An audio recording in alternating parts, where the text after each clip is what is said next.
It's 11:59 at Radio Free America, and this is Uncle Sam with music and the truth until dawn. Right now, I got a few words for some of our brothers and sisters in the occupied zone.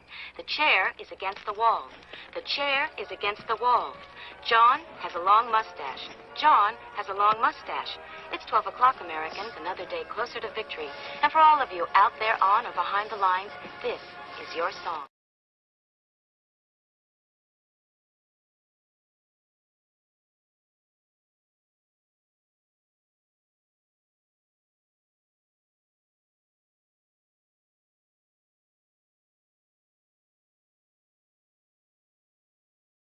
Captain, a vessel approaching.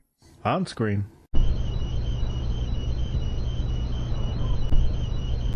We're being hailed. Every weekend over at gearwebsites.com, our online store, we have free Patch Friday. And that means that every order placed on our store on Fridays is going to include at least one free patch. So that's every order with no coupons, no minimum order, no codes needed. You place the order on Friday, and when it arrives to you, it's going to have at least one free patch. Your support means a lot to us, and financial support is critical. So thanks again to the people who keep us online through purchases at gearwebsites.com.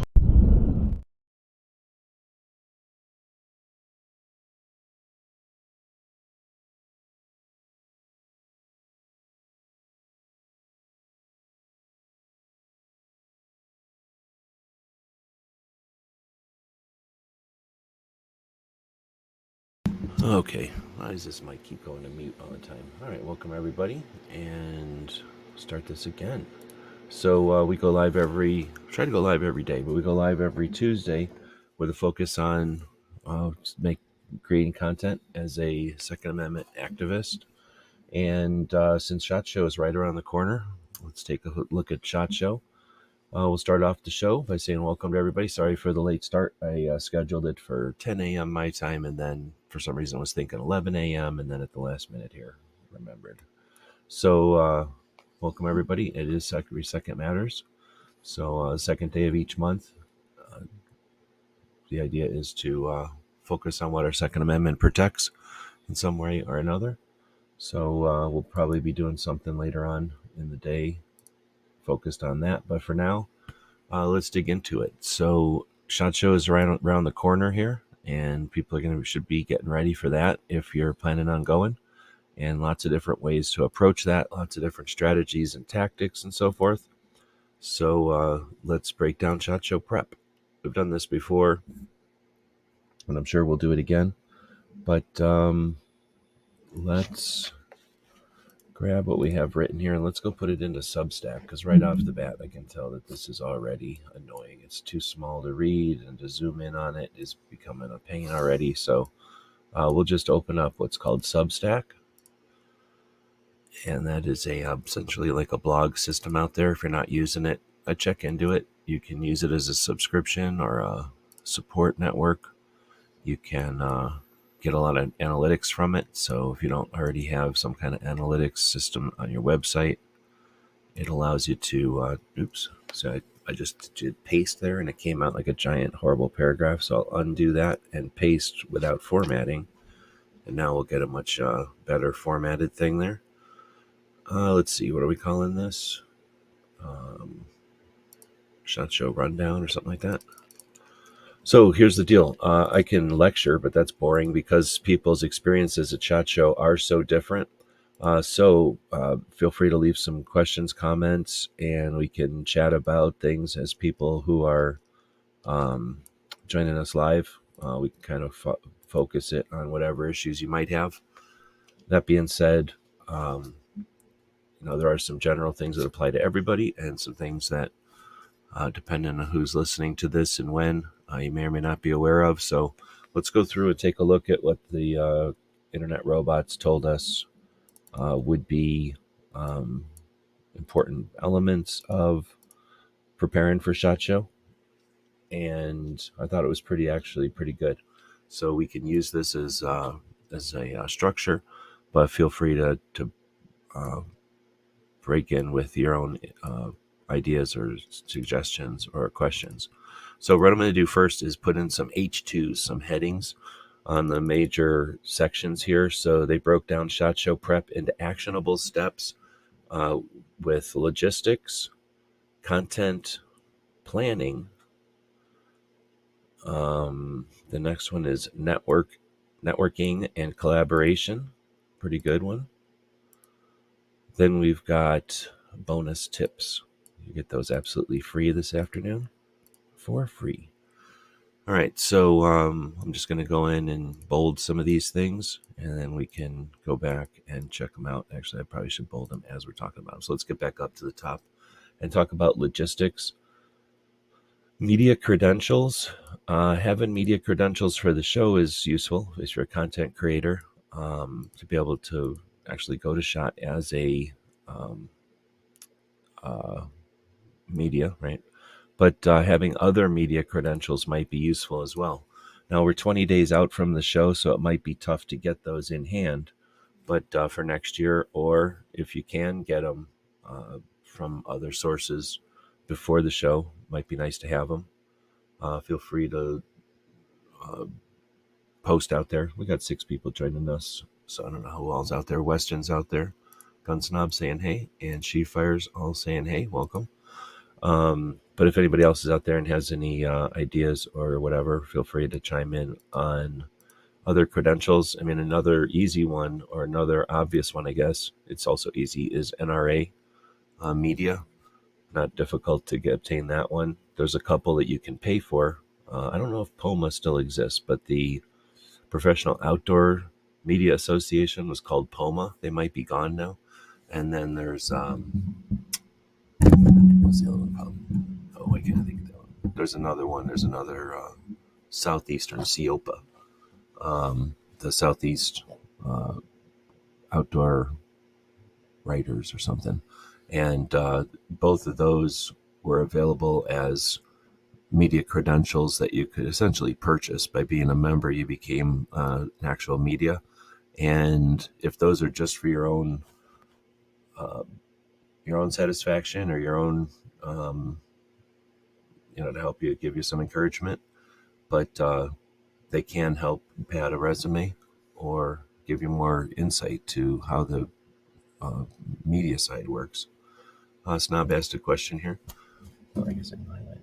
What do you think the vibe will be this year? Last year, it seemed a lot of people were kind of down due to the braces, the laws on braces and stuff being affected.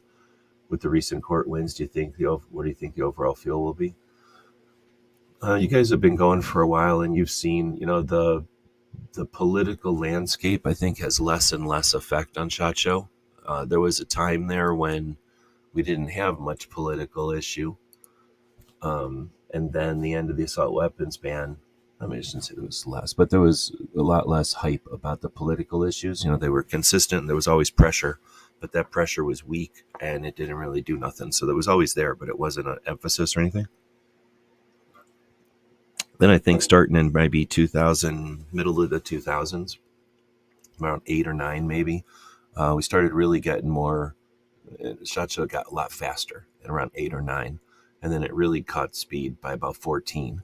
And SHOT Show was essentially up to current. Like for a while there, SHOT Show was not current. Like there was nothing about SHOT Show that was online or fast. Everything was, here's what we're doing, and it's a mock-up because it won't really be ready till August. Or here's what we're looking at, and you won't see it on store shelves till August. So there was this like kind of lag that nobody cared about because there was no one had anything to compare it to.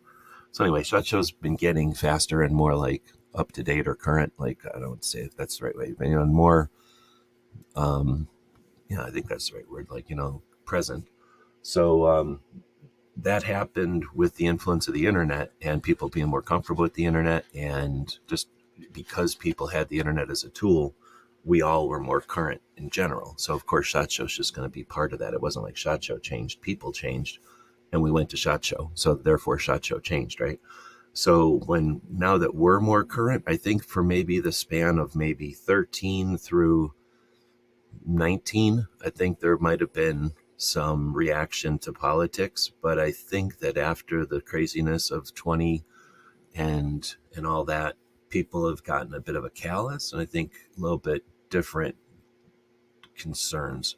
So I'm not sure. My anticipation is that the industry and people in general are just not going to be as up and down. Like, we're not going to be so worried about the political landscape because it's so both ways, right? It's so even.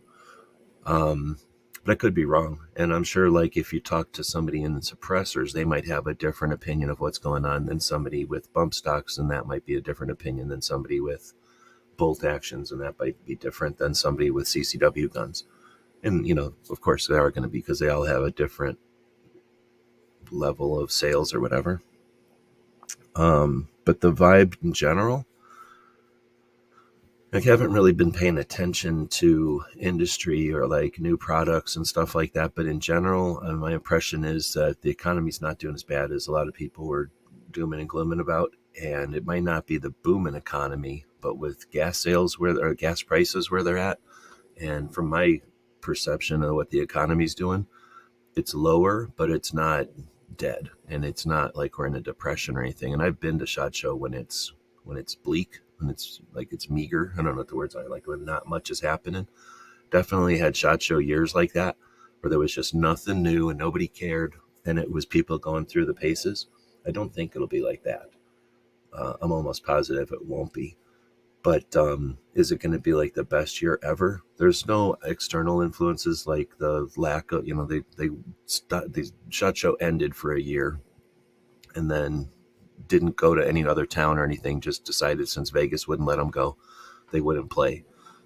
And the consequences of that were like Mossberg and SIG, like big companies decided not to show up at SHOT Show anymore because they were hesitant on whether SHOT Show is worth the money anymore. But so there was, that happened in the first year back, and that created a perfect storm for one of the best shows ever. Nobody planned that, and no one could have anticipated it. But I just don't see anything creating that this year. So I don't think it'll be that awesome this year. It's possible that a lot of, since we had the reaction, a lot of people went to 20, was that 22? Like 22 was great. 20 was the last one before bullshit. Then 21 didn't happen. 22 was like the best show ever. 23, everyone was like, last year was amazing. This year will be amazing. And it was weird. It was not amazing. It's just sort of there. And from my experience, a lot of people said stuff at SHOT Show and then didn't follow through. Like, oh, SHOT, this is going to be a great year. Let's work together. And then didn't follow through. More than a couple of people I know had that experience. And, that has, whatever, people aren't going to go into it as blindly or whatever. Like they're going to be going into it more apprehensively, potentially because of that. And those people that said, yeah, let's work together and then didn't, they're probably not going to even show up. Like they're not going to want to play again because I don't know, who knows. So I think we're going to see, or maybe they'll show up, but they won't be in the game anymore. So I don't know.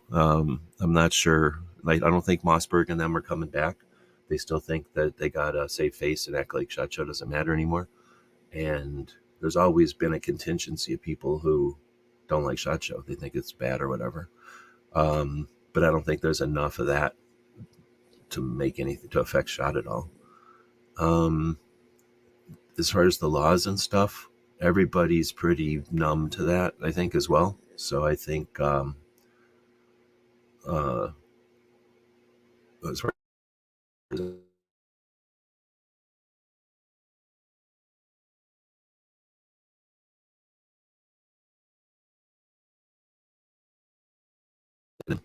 but do I think the overall feel will be positive, more positive than last year? I think it almost has to be more positive than last year. Last year was a little bit weird. Like last year started out, everybody was excited, and then it got colder and colder and less interesting. I didn't hear a lot of commotion like we did the year before. So I think it'll be better than 23.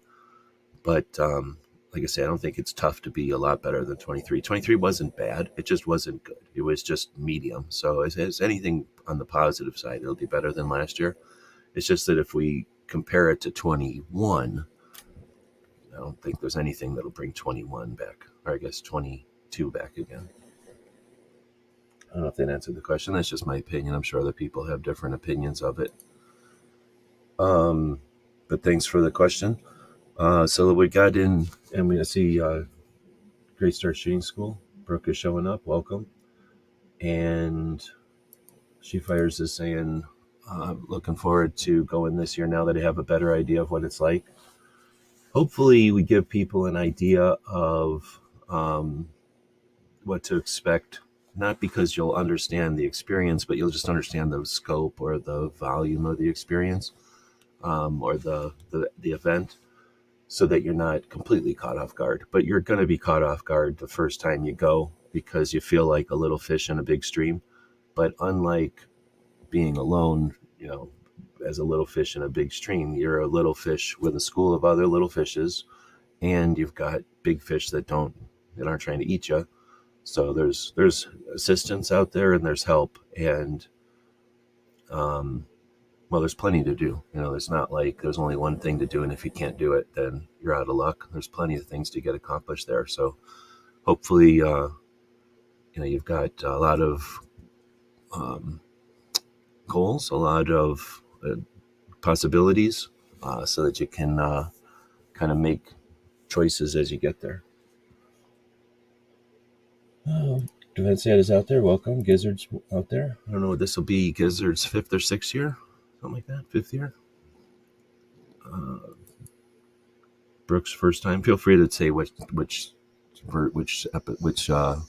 how many times you've been to SHOT, so that people can get an idea of who all we're chatting with tonight, or this morning, I guess. Gunswater's asking, SHOT Show is always in Vegas. SHOT Show is a vendor show for me. I don't see ever going. I'm not a vendor, and I'm not flying as long as the whole, you have to take off your feet and x-rays and cavity searches and stuff. I get that. I like driving to Vegas personally because I like road trips, and even if I was on the other side of the country, I would just consider it an excuse for a road trip. And a road trip to Vegas is unique because Vegas, well, it used to be open 24/7. It's still open pretty late. Some parts of it are open 24/7, and you've got the buffets and the inexpensive things to, attractions, inexpensive things to do. And now you can go from everything from family friendly to, exotic in all different directions. But as far as a gun person, we've got something like 10. Well, I haven't actually checked in a while. Maybe I have time to do that before SHOT Show this year. But, at times we've had up to 10 or 14 different machine gun rental opportunities or experiences available to people to go into Vegas. So as a gun person going to Vegas, there's a lot to do there. And it's not unique anymore because Florida has a lot of recreational firearm stuff. Some other states and places have leaned into that as well. Dallas or Texas, I guess. But Vegas still is unique in that it has the weather. It has the other destinations, other things to do there. They'll pick you up at your hotel in like a up-armored Humvee and take you back to the thing. Or if you got a group of people, they'll probably come get you in an MRAP or something. Take you to the place to experience the machine gun shoots. So Vegas is a cool place. But flying in isn't bad either. It's the kind of town that has so many fly-in visitors internationally that the people in Vegas, at least on the Vegas end, are very competent. I haven't heard too many horror stories. I mean, this will be my 19th year, and I can't even count on one hand how many times people have had issues at the airport. I mean, sure, it's possible to have an issue at the airport and you can screw yourself up. I don't count people that show up late or something, and miss a flight. But for the most part, the people are so efficient in Vegas, as far as tourism, that it's a great destination point. As far as it being a trade show, though, I don't know. There's people that get discouraged about that, and there's people that, just go. So you can't go like a gun show because it isn't a gun show. You're right. It's a vendor show. It's an industry show. It's not a vendor show as much as like a car show, I think, is like a vendor show. A car show is just there for like Ford and Chevy to show off their new kind of cars or their new lines or something. It's not that. That's the NRA show. Really, that's about the only show we have that scale that's like that, where the vendors just show up to show end users. SHOT Show is an industry show. It's a trade show. So the manufacturers and the distributors and the end users, which are gun shops, all show up and they make their purchase decisions. So ideally a gun shop would show up at SHOT Show and look around a little bit and decide, I'm going to buy this Mossberg and that Remington and this Smith & Wesson or whatever, right? They're going to decide the guns they want to buy because they look at, have their conversations with the manufacturers or whatever they're going to do. Then they go to their distributors, their middlemen, and that middlemen will talk to like 17, 100, whatever, 1,000 gun shops and figure out, okay, I'm going to need 10,000 Smith & Wessons this year. And then that distributor is going to go to Smith & Wesson and say, hey, I need 10,000 Smith & Wessons. And now Smith & Wesson knows, okay, I have 3 distributors I can sell to. Each of them needs 10,000, so I can just make 30,000 of this gun this year. If I make 50,000, I'm great. If I make 20,000, I'm leaving a little on the table so that they have to fight over them. That's how the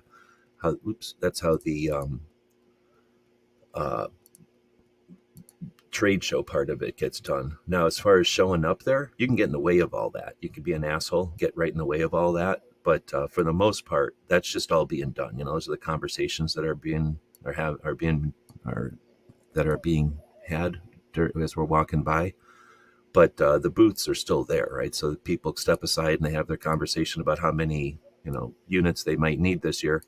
And while that's happening, we're walking in as media and taking some pictures and stuff. And while we're in there taking pictures and stuff, 2 or 3 other gun shops are walking through and they're taking a look at what they might want to buy, or maybe a shooting range, or maybe, another manufacturer is just, taking a look at their stuff, but whatever. Like there's people walking in and out. Some people are there to do business. Some people are just looking around. There's procurement. There's people that are buying stuff like for shooting ranges or departments or, units or something.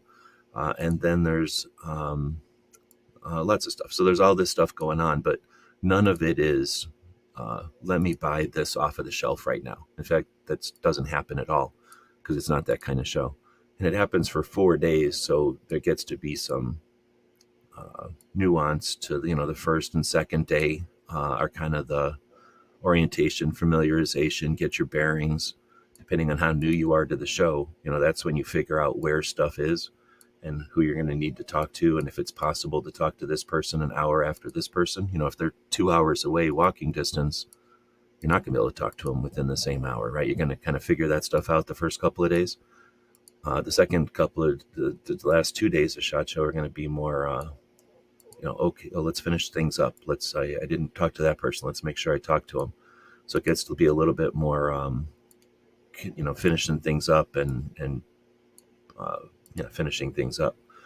So it can be a little bit of strategy, how to approach the show.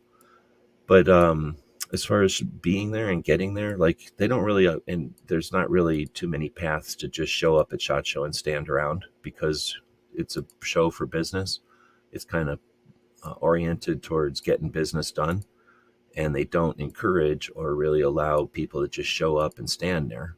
But that being said, every gun show that shows up has, I don't know how many anymore, but let's say the potential to bring 3 or 4 people, or 2 people at least. And a lot of gun shops that show up can't afford to send that many people. They just don't want to, or they can't afford to, whatever. And in that case, they've got the potential to bring more people than they actually need or can.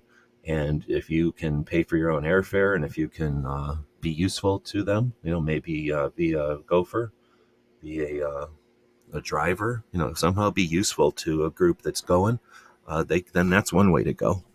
Same thing if you're working with the manufacturer or one of the distributors. They have teams of people showing up that they pay to be there.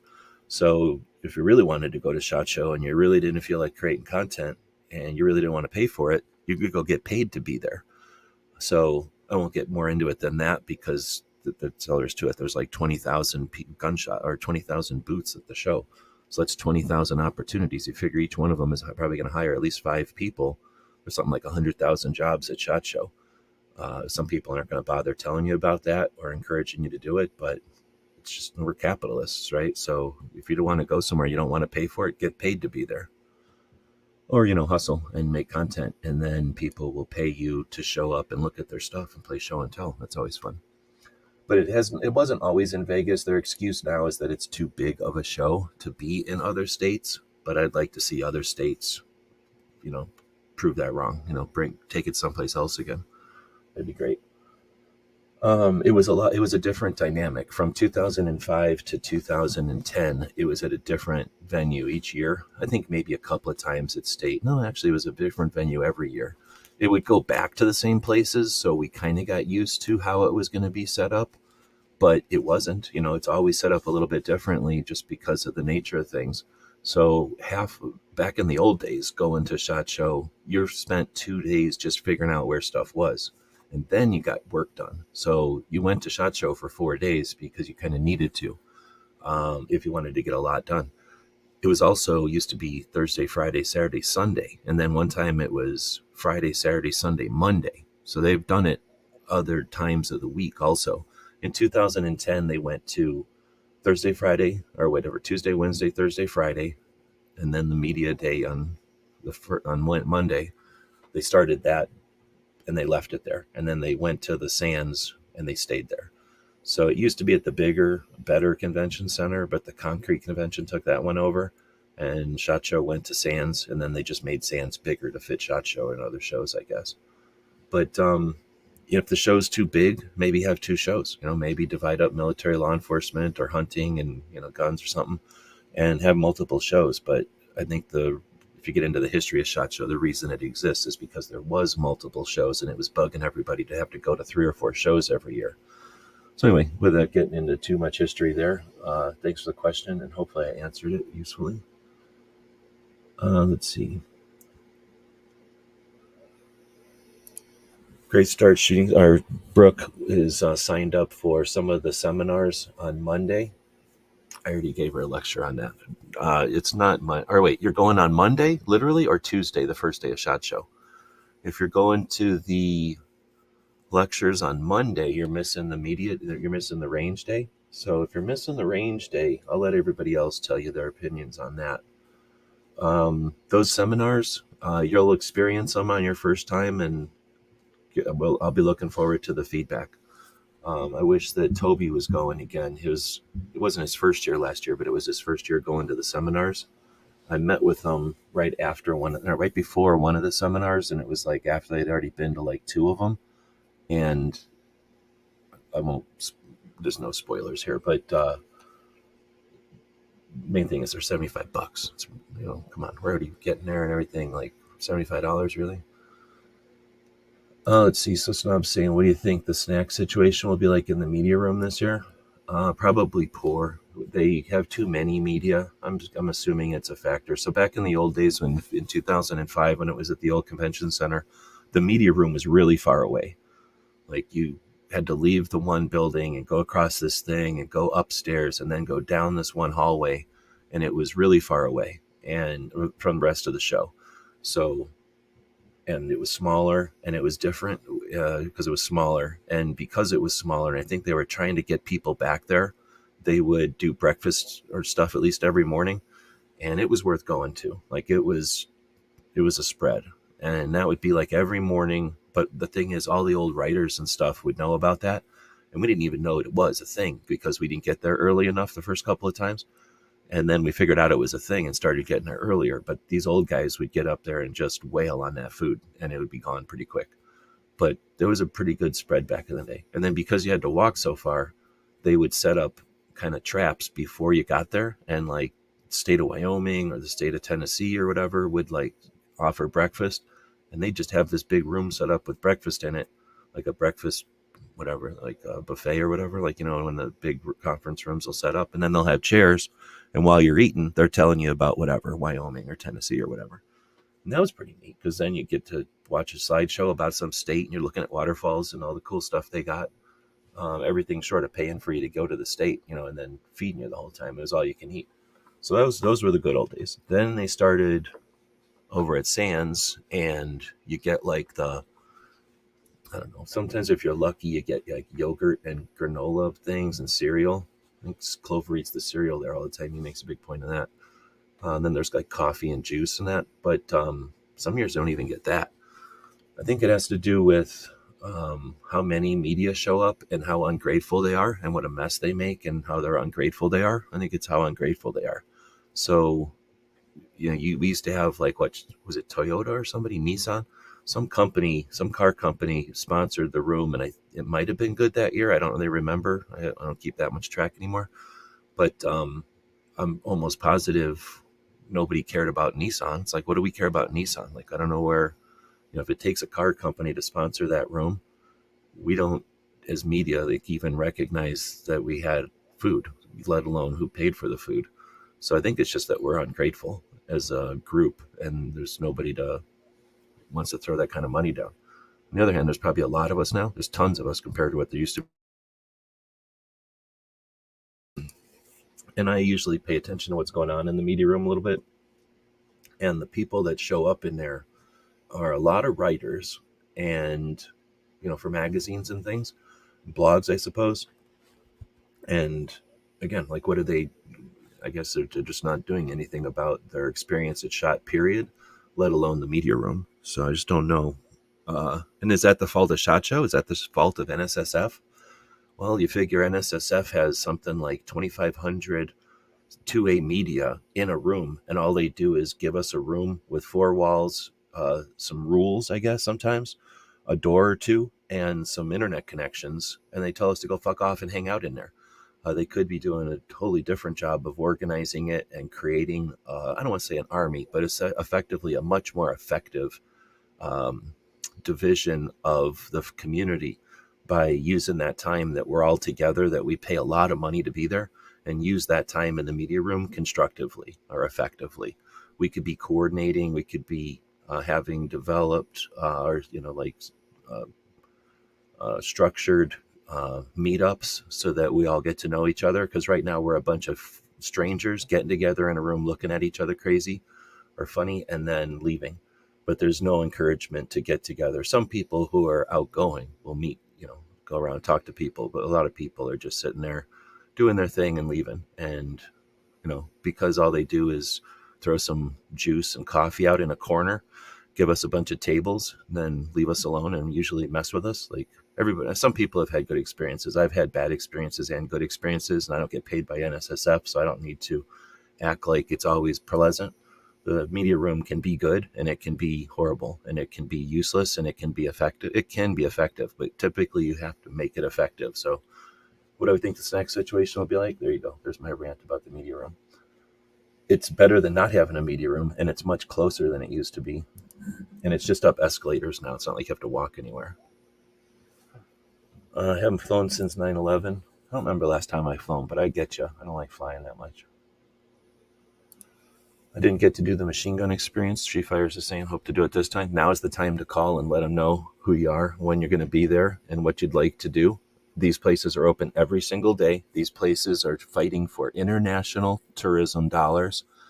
Every single day, somebody's in Vegas wondering what they're going to do, and you are out there telling people about what to do in Vegas. So contact them now. Contact all of them. There's nothing stopping you from going to every single one of them. Every single night you could be going to a different machine gun place, shooting machine guns for free in exchange for videotaping and chatting them up.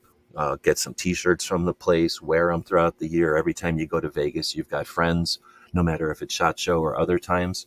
And it costs nothing for them to shoot ammo, nothing for them to give you a machine gun to shoot, right? So call them, contact them. I've had very much success in the past working with pretty much most all of them. There might have been one that I won't mention that just wasn't nice, but all the rest of them were super nice, and I didn't really take advantage of shooting machine guns with them because I was trying to do all 14 of them in one day. But I had opportunity at all of them. This was a few years back, but I can't imagine. They're probably as neglected as anything else in Vegas while SHOT is there.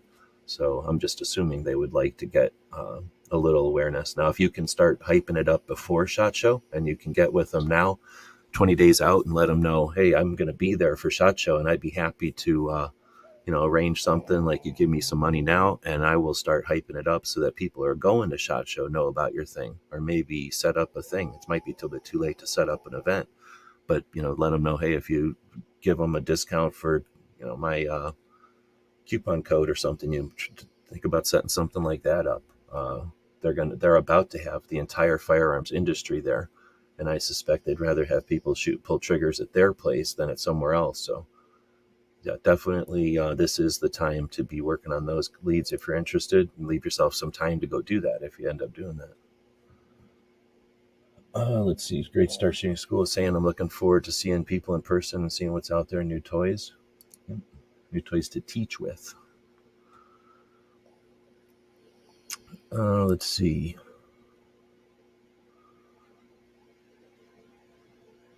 Unapologetically armed is out there. Good morning. Welcome. You never heard of anybody having to do a barefoot thing? Oh yeah. Depends on how much of an a-hole you're being, and how random of a thing you get. But you can have some pretty intrusive things happen at an airport. Not everybody, but there can definitely be that. Let's see. Defense Dad is saying SHOT Show has never been anything that's interested me, and I think that's okay. I can watch the content others create, and if I get tired of it, then I don't have to watch. Yeah. Other people complain every year that SHOT Show is talked about too much, and I don't get that. Watch something else if that's not your cup of tea. Yeah, that's a certain type of people who will do the brace yourself, SHOT Show's talk is coming. Those are the people that are that expect a lot and expect a lot. Like things should just vaporize in front of them. They don't like to think about the creation or the how a thing gets done. They don't want to see any of the stuff in the kitchen. They just want the menu and the food on the table. And if the wait person gives them any amount of issue, then they're going to give the restaurant a bad review.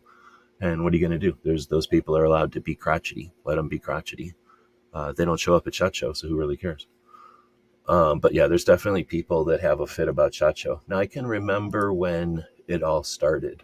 There was a time when no one knew about SHOT Show. You'd have to find the magazines that even talked about it because it was an industry event, and because no one would go to it, no one really covered the event itself. And for me, one of the reasons I cover the event is because that always bothered me. Like I had to go find the article in SWAT magazine, or the one little thing that would show up in March in American Survival Guide or something, and they would mention here's the cool stuff we saw at SHOT Show. So I knew SHOT Show was a thing, but it was essentially secret, or at least not covered at all as a show. Only the stuff was ever covered.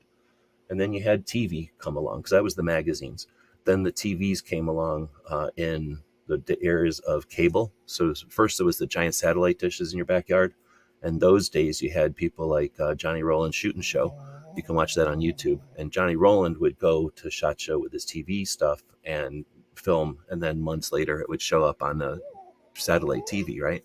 Well, then the cable TV came along. They had bigger budgets. They had shows more often. So they ripped off Johnny Rowland and did Saturday shows on cable, on the outdoor channels.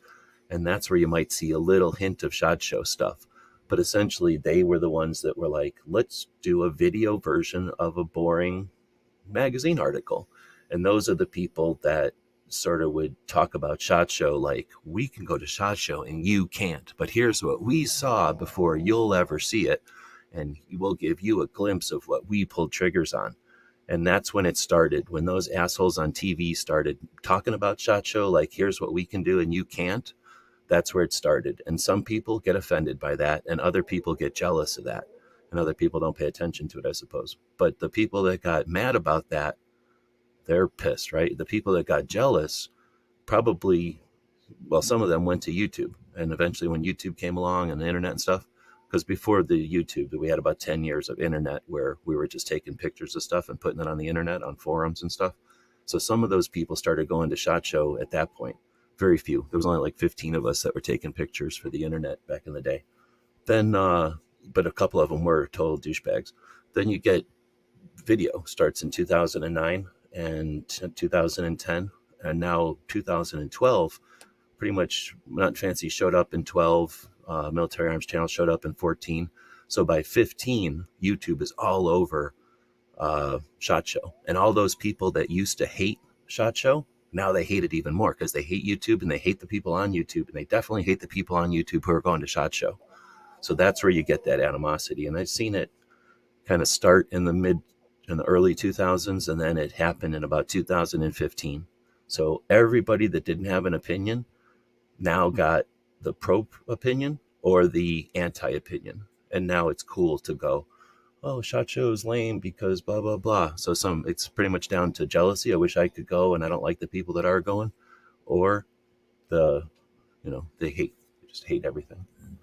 But whatever, like I say, there's same thing with NRA show. Oh, it's the NRA show and it supports the NRA, or it's the NRA show and people don't actually go to the meetings. They only go there to look at the stuff. Or it's the NRA show and it's not in the town I want, or it's the SHOT Show and it's never in, it's always in the same town. So there's always going to be somebody to complain about it.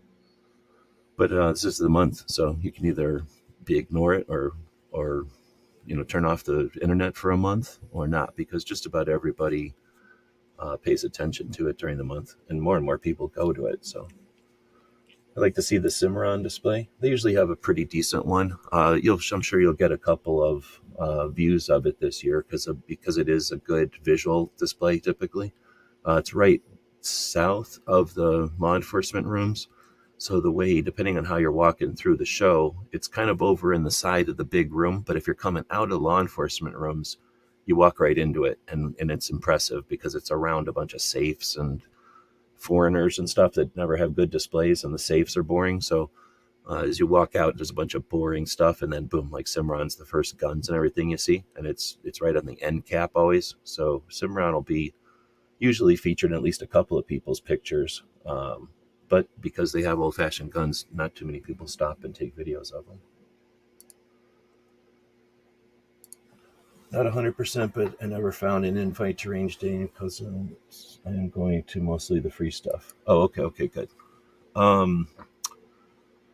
Okay, so in the future, we failed you there. So I didn't do any kind of job of gathering intel on who's going and who's not. Just people would show up in these chats and stuff that we do on Tuesdays, and people would say I'm going or not. When we had gun channels, we had a better job of having shows dedicated to it and kind of making sure everybody was up to speed and making sure everybody wasn't getting left behind or whatever.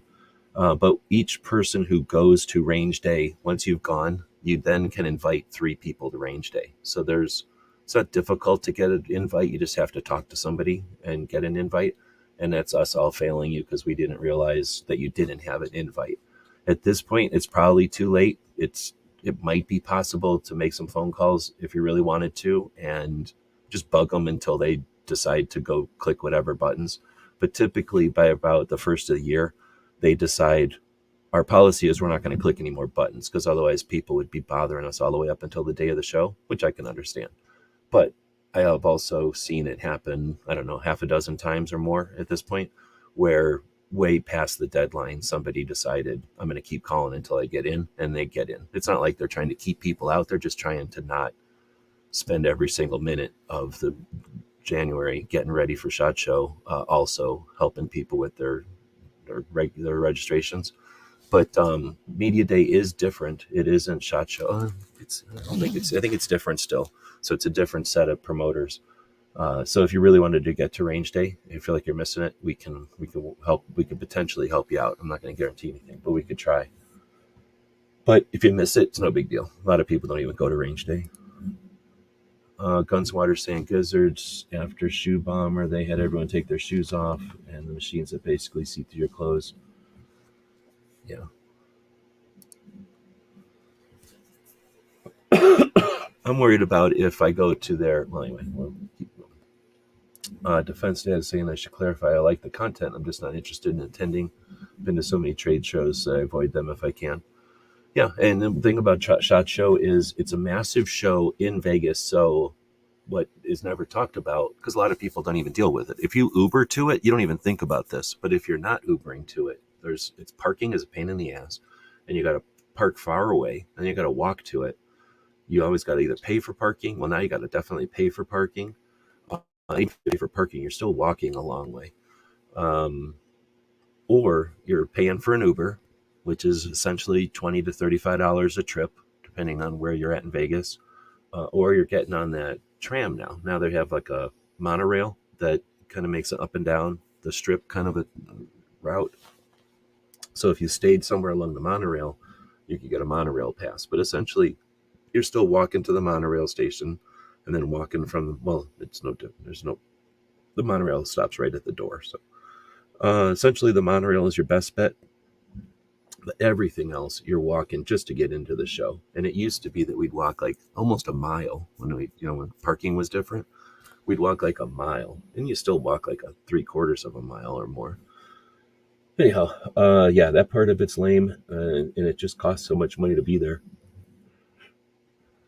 But that being said, you're going into a room with most of the entire industry, and you're in Vegas for it. So, unlike some of the things that happen in, towns like Blisterfield, Iowa or something, you got something to do after the show. And there's a million things happening after the show. I used to know people that would tally up all the different events, and I've asked around, but I don't know if people do that anymore, or at least they're not sharing it anymore. But there's typically like 2 to 5 events each night, and they're at different levels of invite only to everybody can show up. They just didn't get the word out enough or something. Firepower magazine was a good one. I forget about that one. SWAT magazine was my favorite. I had a subscription to SWAT and American Survival Guide. So I got those each week, or each month, I guess, along with a couple of gun magazines. Let's see, Saba saying, to be fair, I feel like anyone who really wants to go to SHOT could make it happen with a little work. Yep. Making content or making relationships with a local gun shop. Yeah, that's it. There's always going to be haters. Yeah, but like I say, I think it was an evolution in it. What I want to say inevitable, but it kind of was inevitable, I think. I mean, I hated the TV shows. I don't know if people remember those days, but I hated the TV shows compared to a magazine article. A magazine article, you're looking at the gun, here's the gun. It's the full picture. And then here's the mechanism in the gun. And you're looking at like the screw or whatever.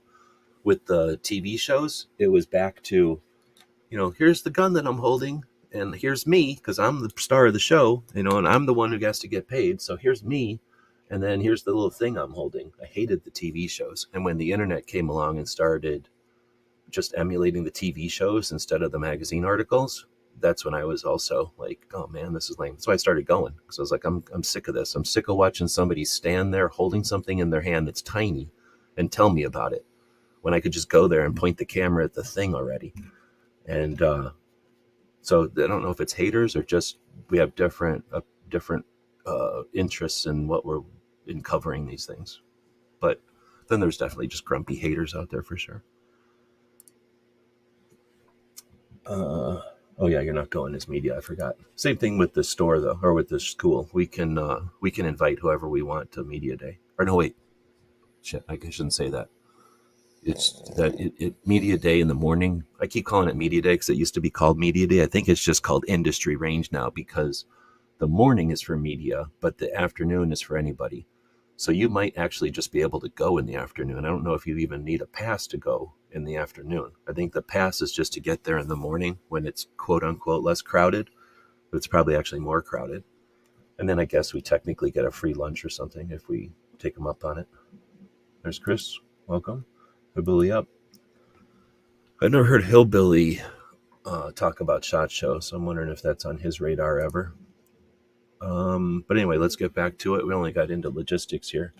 So as far as getting some kind of media credentials, yep, they're good. And the more you have, the more confident, maybe that's what I was looking for, the more confident you might be, depending on, how you're going to be approaching SHOT.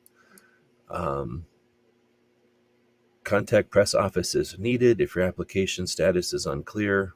Hopefully nobody's in that realm. I'm blowing that off because I'm assuming everyone knows if they're going or not. But if you are in your first year and you're just not sure, feel free to reach out and we can help you understand the process or the pace. Sometimes the pacing can get with people. They don't necessarily return inquiries very quickly. They kind of assume people are working at their pace. So let's get into accommodation and travel. Compare booking options, research hotels, B&Bs, nearby towns for better deals. Consider shared rentals with fellow creators to split costs. So again, it's a little bit late for that. I just barely got our accommodations. I forgot when, the other day. I did it on the 31st, just in case there was a penalty for doing it in the same year. I figured take or get the thing last year. So we got our accommodations, and I'd say they were reasonable. I don't know. I haven't been watching all year or anything to watch the prices fluctuate up and down or anything. But I don't know. Compared to the you know what? I should be on Twitter right now. Compared to the other hotels in town, the one that we got is like a good deal. And now we're on Twitter, so I keep forgetting that we can go over there. Let's see.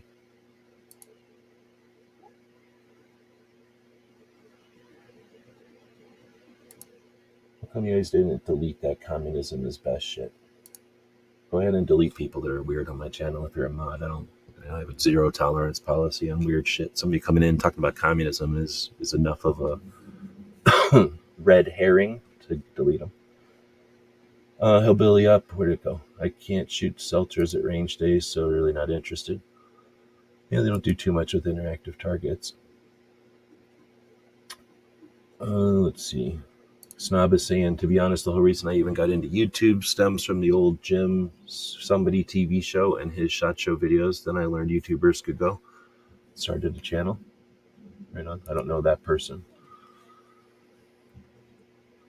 All right, so first off, considering shared rentals with fellow creators, I think that has a lot of value, not just in the economic costs that you're saving, but then you have shared rides, you have just camaraderie, right? Other people doing the same thing as you. Then you're just going to know more and more people. And I know some people that meet up and they go to the SHOT with the same people every year.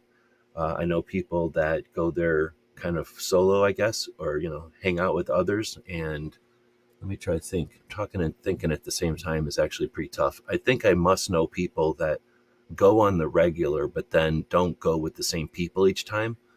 Now, that's not always their choice, right? Sometimes it's like, hey, I'm by myself and I need to share a room. So whoever's got an open room, or maybe you're weird and nobody wants to keep sharing a room with you, so you're going to be bouncing around. But there's definitely an advantage, I think. And people that are out there that have gone with people, or at least stayed with people, traveling with people isn't always possible. You don't always have people where you live that go to SHOT Show.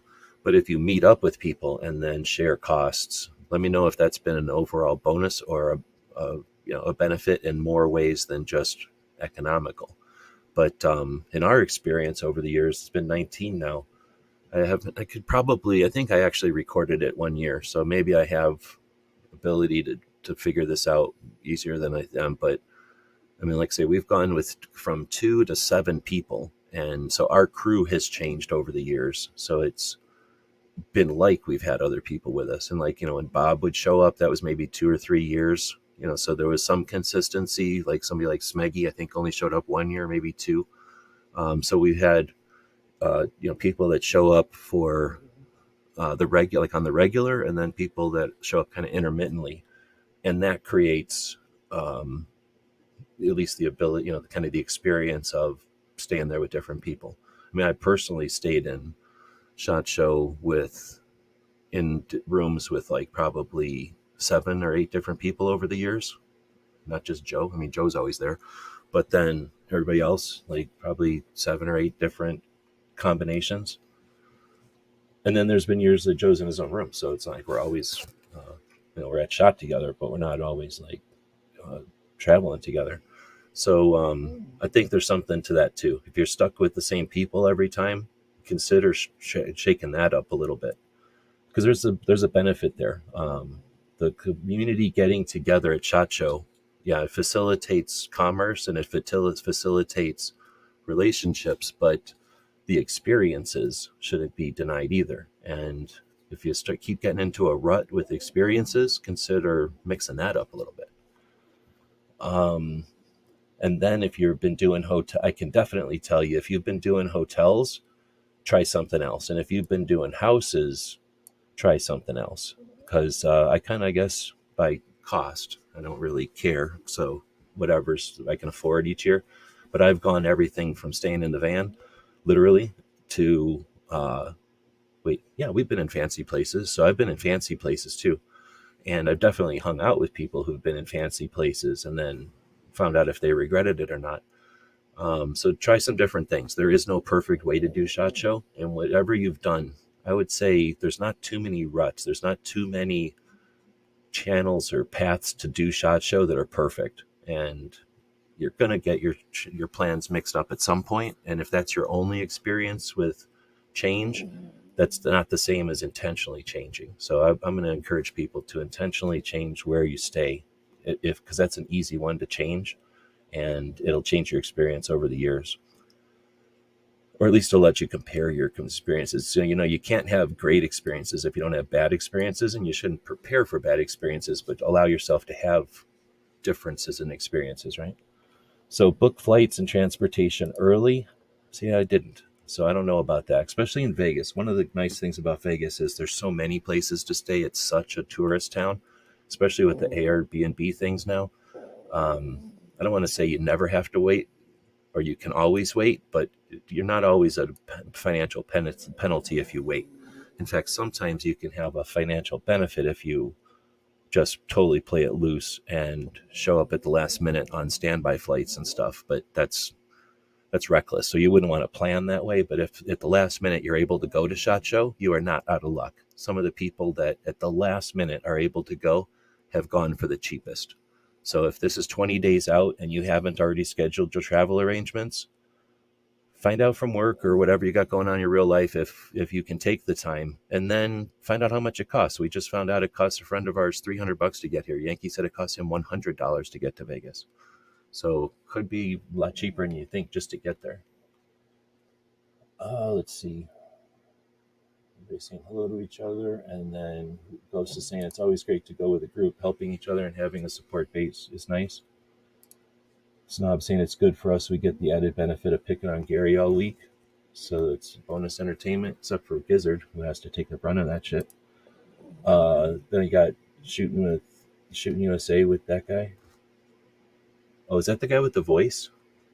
Then I think I know who you mean. Did he just recently pass away? I think I know who you're talking about. And that was one of those channels where I was like, man, like I'm used to magazines where all I see is the gun. I don't care about the guy. I don't mind his voice. He can say whatever he wants, but all right, getting back to work. Welcome. Or thanks for dropping in. We're about an hour here. I've been paying attention to the side chat, so kind of just skipping through here, but this was just a template or a sketch for the show here. As far as booking, then, like I say, you're not out of luck. It is probably always a good idea to secure your flights and stuff as soon as possible, pay for them and all that, but or budget for them and all that. But if you haven't, or if you didn't, don't blow it off.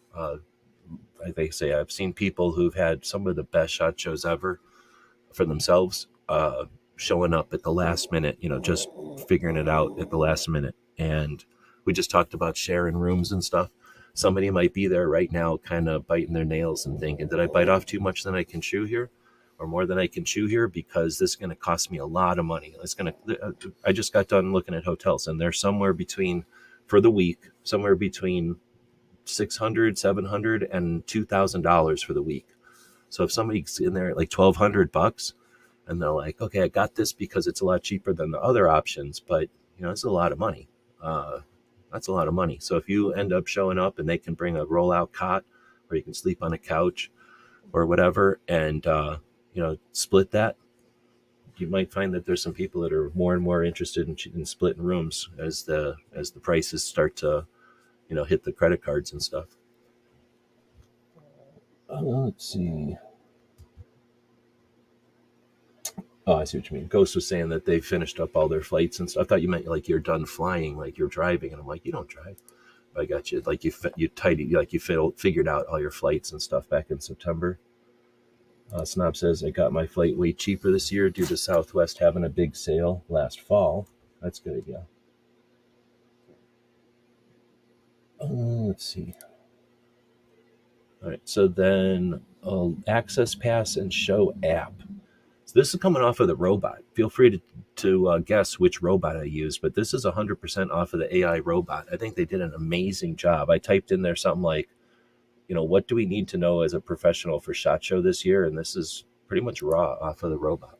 I changed a couple of things at the beginning and the end, but all this stuff in the middle is straight off the robot. Access Pass and Show app. Print your Access Pass. Keep it readily available to avoid delays at entry points. Technically okay, but that's like saying use a doorknob to open doors. Like sometimes that's necessary because the door's closed, but other times the door's open. You don't need to worry about that, right? So yeah, you want to have your SHOT Show badge, we call it, not a pass, but you'll want to have your badge with you. You'll get one when you show up. If you fly in, you can get one at the airport now. Here, I've never flown in, but if you don't fly in, you can get it at a couple of different hotels and stuff. And worst case scenario, if you just want to recon the show a little bit, you can go in on Monday to pick it up. I think Sunday or Monday, you can pick it up at the show as it's being set up, and sometimes that's kind of interesting. Let's see. I think we're going to take a break here while I deal with something, and because I want to continue with the show, but I needed to take a break here. So there'll probably be a span of time where there'll be dead air, but I'll be back here in a bit. And I'll click this. I think I'll try clicking this. Captain, a vessel approaching. On screen.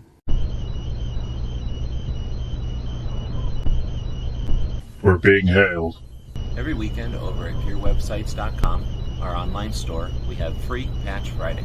And that means that every order placed on our store on Fridays is going to include at least one free patch. So that's every order with no coupons, no minimum order, no codes needed. You place the order on Friday, and when it arrives to you, it's going to have at least one free patch. Your support means a lot to us, and financial support is critical. So thanks again to the people who keep us online through purchases at gearwebsites.com.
Alright, coming back over here. Where's that bad dog? Come here. Come here. Now he's back. Well, that happened. Yeah, well, that happened. Alright, we're back.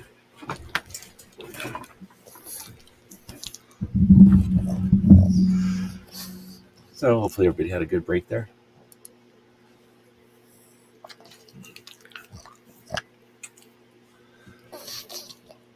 Snob is saying, good thing about flying is you can pay for it way ahead of time, so it's not money you have to spend at the same time you're going. That's a good point for budgeting. That's a great point. I put it all on the credit card and then sat it on the credit card for years. That's not the way to do it. All right, so $1.99 for the puppy fund. Do I have any more puppy biscuits? Damn, puppy biscuits. Could have done these during the break, but we didn't. Do you want to eat this puppy biscuit? I don't know if he's interested in puppy biscuits anymore. He may not be interested in puppy biscuits anymore. He's going to be a bigger boy. Here's the $1.99. He still ate them. He managed to scarf them down. They fit in there. They fit in his belly. Thanks for the $1.99. Much appreciated.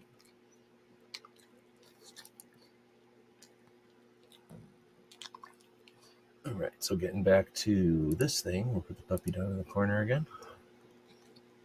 As far as keeping it available, they will give you another one, but they're kind of a pain and it takes forever, I think, or it takes time. So, yeah, don't lose your badge. In 19 years, I think we've dealt with lost badges like twice or three times. Like, I know I've dealt with it, but I can't even remember. I'd have to think hard if it was more than once. But that's a good badge holder. I don't know if I should do a badge holder video this year or not, but you can only make one first impression. Let's leave it at that. You can only make one first impression. And the first thing people do when they see you is look at your badge. First thing they do. They look at you, they look at your badge. First impression is your badge. So walk around the shitty badge holder. Keep getting what you get. Then we get to download the official SHOT Show app. Utilize the interactive map, exhibitor list, and session schedules for efficient navigation and planning. I don't want to boo on the sessions, the classes that they have, but boo. You're going to SHOT, you're paying a lot of money to be there. Unless there's something amazing that's going to happen in that room, something collaborative, something that they're going to do that couldn't be done in a seminar. This is 2024 for crying out loud. You can do all this stuff online. So I'm going to continue to be against the get-togethers at the show until I see value, until I hear that there's great value from them. I hope that sounds like Brooke is going to some of the cheap ones or the inexpensive ones, but let's see. But otherwise, the interactive map can be pretty handy. One of the nice things about it being at Sands complete only, like it doesn't change until the craziness of 21, really, the layout had been fairly consistent. They added the new building next door, the Caesars place, or whatever it's called, and that added a new thing to know about, and a little bit of the booths. Well, the booths shifted to get over there. 22 was our first year with that, right? I think 21 was supposed to be the first year, and then they canceled it because they're cowards. But 22, I think, was the first time we had to deal with the next door, and it just happened to be a stellar year, and that just added to the experience, but it didn't really hinder it. Now it's people that are going have either acknowledged that it's mixed up and it's scrambled, which, like I say, we used to deal with all the time, so it's not a big deal for those of us who've been going for a long time. But everybody else gets to experience what it's like now with it messed up. So having that interactive map is probably pretty handy. Back in the old days, we didn't have such things. Was there even GPS on phones back then? There must have been some. There was certainly GPS units, but not everyone was relying on GPS. People still knew how to get around back in the old days, back in the early 2000s. So nowadays that people don't even know how to work a map, like they probably don't. Do people have a sense of direction anymore? Is that something that kids grow up with? Like, do they know where north is? So even when you're in the building, I know where north is when I'm in the building. So having the interactive map can probably be useful / necessary, depending on, your ability to orient yourself. Exhibitor list. That can be super handy just to know who's there, who isn't, where they are. The session schedule is already bitched about, and then efficient navigation. I'm pretty sure you'll have to have a conversation with somebody who uses the app more, but I'm pretty sure the app can even walk you to where you're going. Like you can say, I'm here, or it knows where you are, and you say, I'm going to this booth, and it'll tell you how to get there. So it can be pretty handy. Gear check. We've talked about this plenty of times, but we'll go through it quickly again. Pack essential camera and audio equipment. A camera, body, lens, microphone. I don't know what that's all about. So a camera, a microphone. It says consider lav mics for interviews. So those cordless or wireless, I guess, Bluetooth mics. Sounds good. Sounds like it's easy to do, but every single thing you're adding to your gear, you're paying for it. You're losing it and you're paying for it a lot, right? Like you're paying to have it if it breaks or if you lose it. Now you just paid to have something broken. You learned how to use something you can't use. So get stuff that's good. Make sure that you've tried it ahead of time. So you should, by now, 20 days out, you still have the option to set your stuff up, go to somewhere noisy like the gun range, and record some stuff. Go somewhere noisy like a gun show if you get the authorization from their promoter, and record some stuff. But go use your microphones and your cameras somewhere noisy now. Figure out how to edit that, figure out how to adjust that stuff now, so that at the show you've got it all figured out. Tripods, there's no way you're going to ever convince me to carry around a tripod at SHOT Show, so this robot is stupid. Lighting solutions, no. Now a tripod and a portable lighting panel for your hotel room, for your B&B, yeah, no problem. Like, yes. Bring in a tripod and lighting in your vehicle, like if you have your own vehicle, like a rental or something, or you drove there to a party or someplace where you might, somebody might go, oh crap, I brought all my backpacks. Yeah, let's set up a thing and take some pictures. Yeah, okay, have your tripods and your lighting with you when you don't have to carry it. But if you're carrying it on your body, no.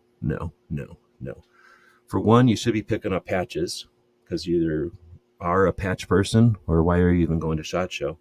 Or you should be picking up stickers and keychains and other stuff. And if you don't understand why, then here's why. Because one, it's cool. And two, it helps get the word out about those companies. And three, it gives you something to give away. So you want to have a relationship with a company that's got keychains. You can ignore those keychains. What if they got coasters or stickers? They're not patches, so I'm walking by. Well, you know what? They paid for all that stuff and they brought it to SHOT Show and they don't want to drag it home. So you're doing them a big favor by taking it. And if you are then able to leverage that into awareness, like that is what they bought that merch for. So if you're not carrying, if you don't leave yourself room to carry that stuff, then you're leaving all that potential at SHOT Show. Part of your effort at SHOT Show is to drag shit home to give away for people. Now, you don't have to do that. You can be one of those people that just goes to SHOT Show and then, look what I got. And then I'm sure a lot of people love to care about what you have. Other people want to find out what you brought them to have, like what you're giving to the ground with a bunch of stupid lights and tripods, or you could walk around with empty pockets that you can fill with stuff. And then when we're talking about that, you probably want to consider, even though I hesitate to say it because I've had bad experience with the hat check or whatever it's called, the coat check. There is a place upstairs near the media room usually, or in the media room sometimes, who I've had bad experience with, but other people have not. And you can check like a box or a bag or something, drop that off in the morning empty, go around with your other bag with empty pockets, filling it up with stuff that you're going to be bringing back to your audiences, and then fill that thing up and remember to get it at the end of the night, and hopefully it doesn't get stolen from you. But, that's one option. Or carry an empty backpack and just deal with it. You're carrying free stuff around. Carry free stuff all day. Again, part of SHOT Show is getting tired and doing work. Or don't, just go to SHOT Show and enjoy it and tell everybody about what a great time you had. Let's see. Gizzard is saying, or Ghost is saying, the app is antiquated, but it's helpful. And then good. The exhibitor list for 24 last Friday. Our Snob is saying, I bought a tiny little lightweight light for SHOT Show last year, and it was very helpful for pics when the lighting sucked. Like a flashlight, you mean, or like a LED light panel, like they're saying? Snob is fancy though, so he has fancier cameras than me. Everybody's got different opinions. I'm year 19. I've never carried a fancy camera, and that's me. Other people use SHOT Show as a way to stretch their legs with their fancy cameras and stuff, and there's everything in between. Test batteries and chargers. Replace worn out batteries. Pack ample backups. Consider external battery packs for extended shooting. Yeah, if your phone battery sucks, this is the time to order one right now so that you get it before SHOT Show. If you have a phone that doesn't have a battery that comes out, well, consider your choices. What did you do? Why did you make that choice? If you've got a phone that needs to be plugged in to be recharged, then you better have some kind of battery backups that you can carry around.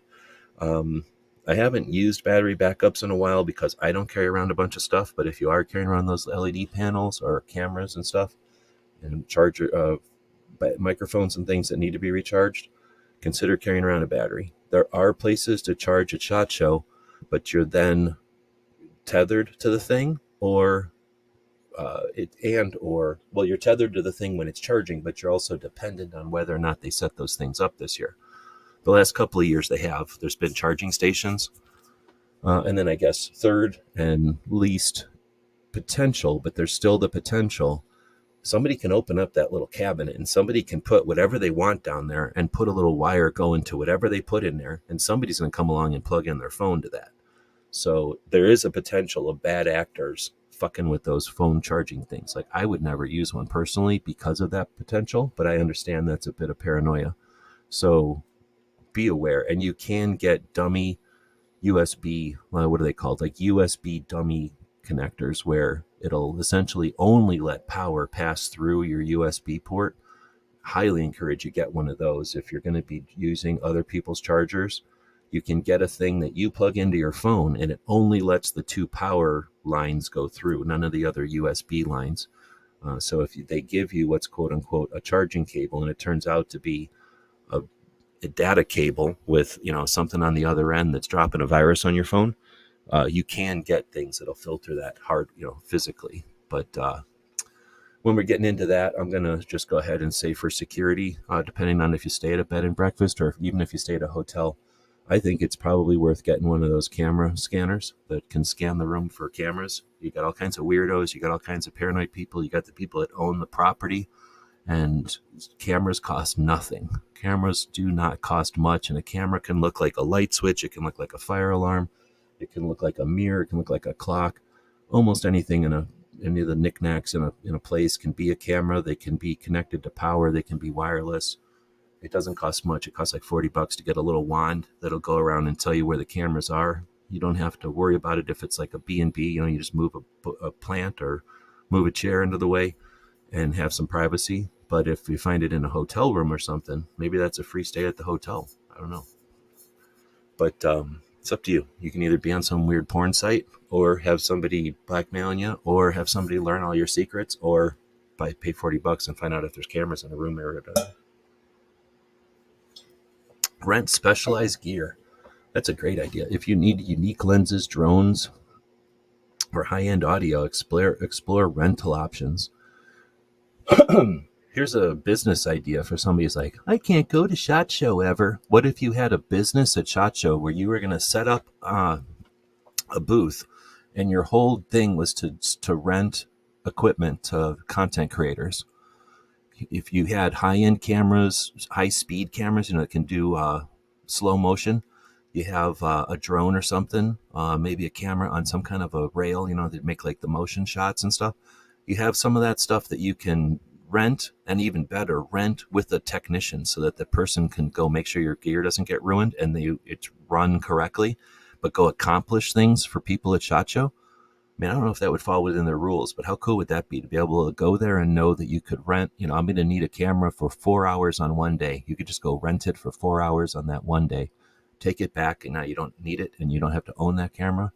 Anyway, renting specialized gear in Vegas is probably not difficult. So if you are a tech nerd or a gear head and you wish you had better stuff and you know that SHOT Show is the time to really make that shine, consider renting it. What if you rented it off of somebody who's going to be there? I know people are going to be there, going to have super fancy cameras, and they have such fancy cameras that they're leaving fancier cameras than I own at home. What if I hooked up with them and said, hey, can you bring me that one fancy camera to use? And now I can run it and I'll give you some money or something, or I'll trade something. That's the potential. So I like that one.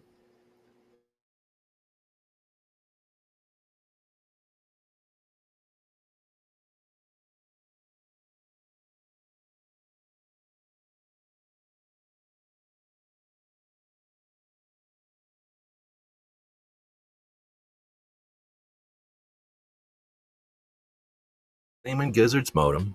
Gizzard gave me this modem for nothing, and now it's not working good. I'm not saying he sabotaged me. I'm just saying he gave me a free modem, and I'm using it for free, and it doesn't work perfectly. My internet doesn't work perfectly. The modem might work perfectly. I'm just saying I'm using Gizzard's modem. All right, so Jacob Speckman. A few things I would like to see from SHOT Show.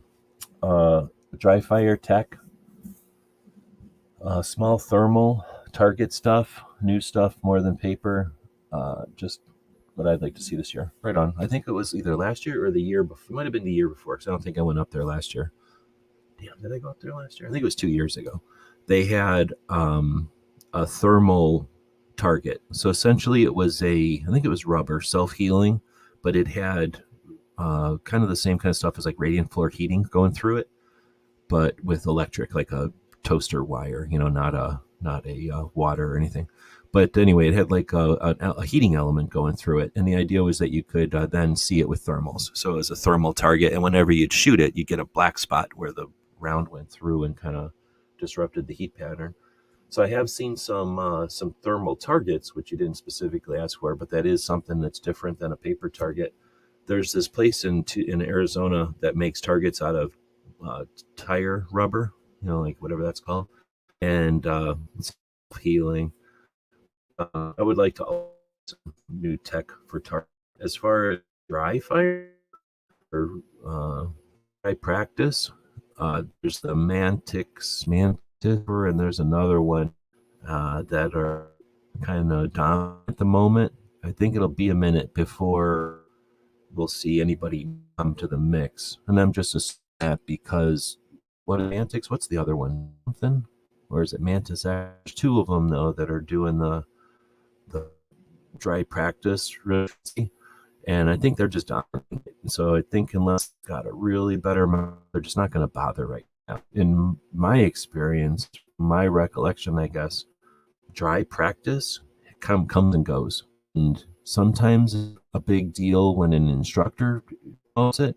Other times it's a big deal when new tech comes to the realm or whatever. What's that red gun? I think that's the red gun I was thinking of. Mantis is the electric thing, but then there's that red gun that everybody liked. So it's either tech or somebody popular brings it up, but then what happens is everybody's lazy and nobody wants to do it. Competitive shooters try practice all the time because they need to. The SIRT pistol, yeah, thanks, that's what it was. So, but because those two kind of grabbed it, and a lot of what do you call them, like influencers, I guess, are cooked up with them, and they played the influencer game really well, and they have a decent product from what I understand. It's gonna be tough to push them over. Now they pushed over products to become where they are, so it is possible. It's just that I think it's going to take something, and I think part of what brought Mantis and SIRT on board, both of them existed before it, but when the bullshit happened in 20, they everybody was stuck at home, and they already had their kind of teeth or their feet wet with they had their teeth in the whole influencer thing. So as soon as everybody was sitting at home bored and they were looking for something to do, and this filled the bill, like you could do this at home and continue, keep a practice going, boom, it just worked. So I don't know if I'm saying they got they definitely got a boost from that. They don't exist because of that, but they definitely got a boost from that. And now it's going to be really difficult for somebody to come along with something else. But technology changes all the time, and all somebody's got to do is put something. I can't think of it right now. If I put any effort to it, I could probably think of something. But think of something little, one notch different, and the Mantis will be a thing of the past, right? One notch different, and the SIRT, no one will buy it again. So that'll happen. But whether or not something's going to instigate that right now, I don't see it in 2024. I think we're going to see instructors dropping off the pile. Think back to everybody who's been old enough to think about this. Think back to the assault weapons ban. When it ended, everybody started buying ARs and AKs. And the coolest thing was, what can I get cheap, or what can I get that is different? And then after a while, it became a bunch of businesses developed in order to supply all the different AK parts and AR parts. But then what happened? Like, time went on, people bought their AKs and their ARs, they set them up the way they wanted, and there was no growth in that sector anymore. So a lot of those businesses went under. We had a bunch of people, as CCW started to cross the country, and in 2016 or 14 or whatever, Illinois became the last state with CCW. When all those CCWs hit, tons of people wanted to go get training, so they were looking for instructors, and people were like, hey, I can be an instructor, let me fill the bill. And we had all these instructors. Then we had the bullshit in 20 and a bunch in the riots before, and people were, the pleasant interactions of a bunch of people in the years leading up to that. And that got a bunch of people scared, right? A bunch of people started to carry because of that. And now when you are new, you're scared and you carry, you're going to go get instruction. You're going to go get training because you're concerned and you're worried about it.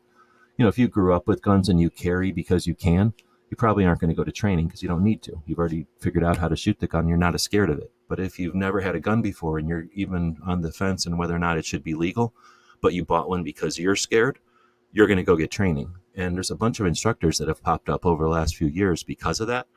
And they don't know that they've got a limited lifespan. They think that training is just a thing that all gun owners do. They don't realize that most gun owners could care less about training. So in a few months, years, weeks, we're going to see very few instructors. We've already seen some of the big, I don't want to say be a jerk about it, but we've seen some of the people who were good marketers who were also, I'm going to be a firearms instructor also, made a big splash and then left completely when they saw that they didn't have a lifespan. Okay, I'm going to leave because I don't want to look bad. I'm going to leave now. I'm going to leave like on my terms. So we've already seen I call them the fly-by-nights. We've already seen the first ones that, came to exploit the scenario say, oh shit, I got to get out of here because I don't want to look bad when they leave. What we'll see is a bunch of them fail because they ran themselves into the ground. Oh, I don't have classes anymore. I don't have students anymore. And then it's going to be frustrating. Now, that's not going to be for everybody. Luckily, some of the sectors that are strong aren't reactionary. Sectors that are learning about firearms and their rights that never felt that they were welcome, that's a different thing. But I'm talking like the fly-by-nights, the people that are like, oh, I like Colt because it's cool this week. I like, Springfield because I was told to.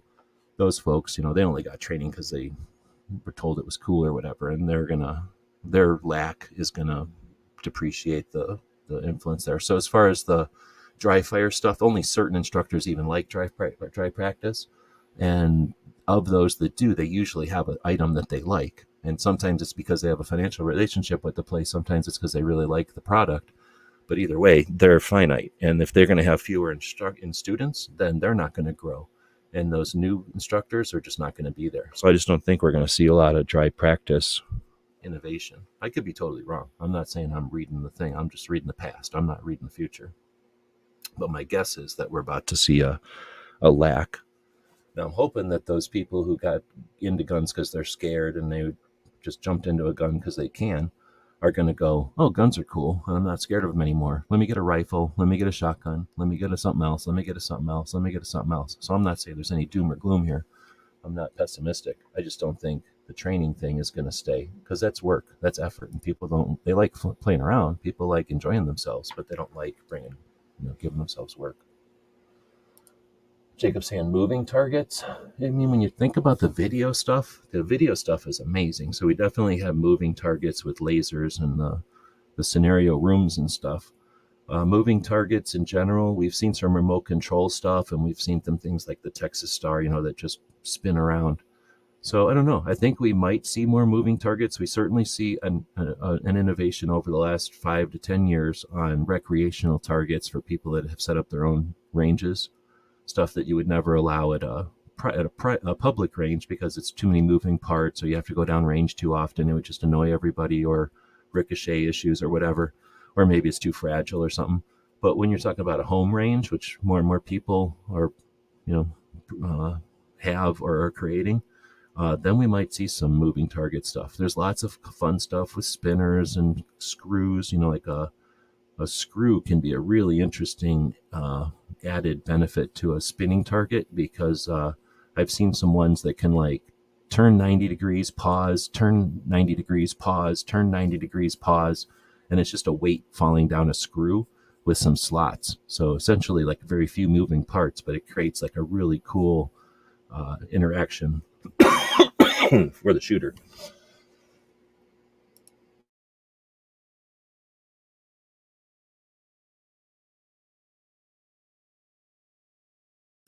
Turns out after about an hour and a half of talking nonstop, you have a coughing fit. All right. Ghost is saying, bring your camera and audio devices in your carry-on if you fly, just in case the airline loses your luggage, you'll still be okay. Well, that's a good idea. I never really fly anymore, so I don't think about that kind of stuff, but that's a great idea. I don't hear too much. I guess people don't always bring it up, and it just doesn't happen as much, I think. But I don't hear too much about people's baggage going somewhere else than where they are. But I definitely don't want to say that that's never happened. I mean, it doesn't happen to us because we drive, but every once in a while we're with somebody that flies, or we just hear about it. And I have definitely, I can remember at least people who have dealt with not having their luggage the entire time in SHOT Show. They have to go to a store and buy some clothes or something, and then they're just dealing with whatever they had in their carry-on, yeah. As far as somebody leaving a camera, I can't remember that happening, though. But I'll bet you it's happened to people. Jacob saying, I have the Mantis X and the AR1. I've done 4 classes, and the range is 5 minutes down the road, but sometimes I like to play duck hunt in the basement so I can see it growing. Oh, yeah, for sure. And, thinking of like duck hunt or clay targets or something, if they had something like either a laser or a light that was on some kind of a gimbal, and it could project onto the wall, like a beam or a dot or whatever, and then you were shooting towards that could be moving, and that could be anywhere. And I haven't seen that yet. Am I missing it? Or has anyone seen that? Where, again, there's like a light or a dot or a laser dot or something moving on the wall, and you're trying to shoot, and it could be random, if it could be designed to be like a rabbit where it kind of bops around on the ground. It could be like a dove or something where it flies like away from you. It could be like a duck where it flies, towards you. It could be like a quail where it jumps up from the ground and flies, away from you. So I haven't seen anything like that. I don't want to make sure I should copyright that right away. But yeah, I think that might be a thing. The airlines will get your bag way quicker if you check a gun in it. Yeah, I've heard of a lot of people that will bring gun-related stuff when they travel, even if they're not bringing a gun, just so that they can have that treatment, just so that they can have the TSA pay attention to it better. Moving along on the list here, content planning. So this is a big one, and I know this has already gone probably too long for somebody who might be casually listening to this. But for anybody who's actually going to SHOT and getting some value out of this, let me know if content planning should be its own conversation. We do have a couple of more shows before SHOT. But it says target audience, ID your niche. Are you targeting hunters, firearms enthusiasts, tactical gear reviewers, or outdoor adventurers? You could have new CCWs, right? You could have people who are new to firearms. Tailor your content and your booth visits accordingly. So this is the robot telling us this. This is like super aware for the robot. I suppose it just went and looked at a whole bunch of SHOT Show articles and blogs, but did a great job here. So again, IDing your niche, and you don't have just one niche, right? You might have a couple of niches, and you may want to consider them like options. When you're walking along talking to people, you might want to pull out hey, I have a lot of new shooters in my audience, and then put that card aside. And the next time you walk up to somebody, say, hey, I have a lot of carbine shooters in my audience, or people that, have bought pistols but are asking me questions about carbines. What if you got or if I got your carbine in my hands to answer those questions, that kind of thing. Or I get a lot of questions about rifles, and I'm not familiar with them. Could you tell us about rifles? We had really good success one year. Angie went in 9. This was an NRA show, but it would work at a SHOT Show. And her thing was to go around that year and ask everybody she met, what gun would you recommend for me? She's her. So, they would look at her and go, here's my answer. And so every booth that she went into, she would say, what guns would you recommend for me? And that was a very interesting series to kind of go in and compare what each of the companies said, because they're pretty much all had an answer for her from their product line.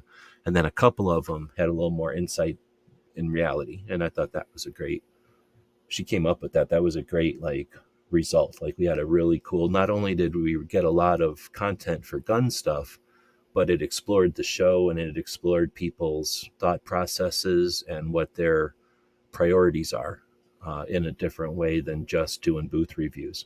And if you're thinking about it from the content creator side, if you got a series like that, and let's say you went to 10 booths at SHOT Show, which is not unrealistic if you've got other things you're doing, and you got 10 booth reviews and you ask that same question each time, and you ask an interesting question, potentially people might go, well, I care about 5 of your booth reviews, but I'm going to watch the other 5 because I want to hear what they answered that question. So, maybe they want to see 8 of your reviews, but they'll watch all 10 because of that question. Let's see. So then tailor your content and booth visits accordingly. A lot of people don't attempt to walk through the SHOT Show, but because it's difficult. And I'm often one to say, you got to take it with as it comes. But you can have a goal. You can have a plan, understanding that plans can be changed and plans can be flexible, or, plans can be scrapped. But maybe you have 12 plans, but, have some plans. What happens if my day 1 is amazing? What happens if my day 1 is horrible? What can I do to recover on day 2? What can I do to keep the momentum going on day 2? Give yourself some scenarios. What if I get sick? Can I reschedule everything? Did I schedule all my appointments on Thursday and it's going to be almost impossible to reschedule anything if something happens? I'm scheduling appointments on Wednesday or Thursday, but I'm planning on going to events on Tuesday night, Wednesday night. Make sure that you're giving yourself some alternatives and some, alternative paths. I don't say the word. Let's see. So then research audience interests. Check online forums, social media groups, and previous SHOT Show coverage to understand popular topics and pain points within your chosen niche. So that's an interesting one, not so much because of the see what's popular, but see what is worthless. So you might decide to talk about calibers, and then you find out through your research that nobody cares about 9mm because it's a fad caliber that's lame. Everybody hates it. So you'd be wasting your time to talk about 9mm at SHOT Show. So, by figuring out ahead of time what didn't work for other years, and that might be a daunting task, but it could be as simple as going into, somebody whose SHOT Show stuff you liked or didn't like, you're aware of, or maybe just do a random search for SHOT Show 2022 or SHOT Show 2023. Go into some videos. Don't even watch the video because who cares, right? Just go down and look at the comments, and can you search for most popular comment? Is that still a thing? But look through the comments and see which of the comments are getting the most back and forth conversation, and you can get some pretty good idea of what worked and didn't work at past SHOT Shows just by paying attention to what exists out there. And I'll tell you what, if you did that, you'd be ahead of probably 80 to 90% of the people at SHOT Show who just go there and do what they did last year, or they make an a small alternate to what they did last year because they're only thinking about what they did last year and what they're going to do this year. But there's lots of, again, there's very few people that will pay attention to what the world wants and not what they feel like doing. Let's see. Must-sees and interviews. But the rest of that I'm blowing off because I think it would be 20 days out. I don't know if it would be all that effective to go back and do too much research on what people want to see at SHOT. At least in my experience, if you ask a group of people, hey, what do you want to see at SHOT Show this year? And then you wait 5 minutes and go ask another group of people, hey, what do you want to see at SHOT Show this year? and just keep repeating that, you're going to get maybe a couple of consistencies, but you're going to get stuff from bolt action people. You're going to get stuff from, people that want to hike and go hunting or something. You're going to get stuff from people that like crossbows. So you're just going to get random shit, is what I'm getting at. I don't know if there is a way to get the most popular shit at SHOT Show, because there's just the entire industry at SHOT Show. So you could default to the most popular things.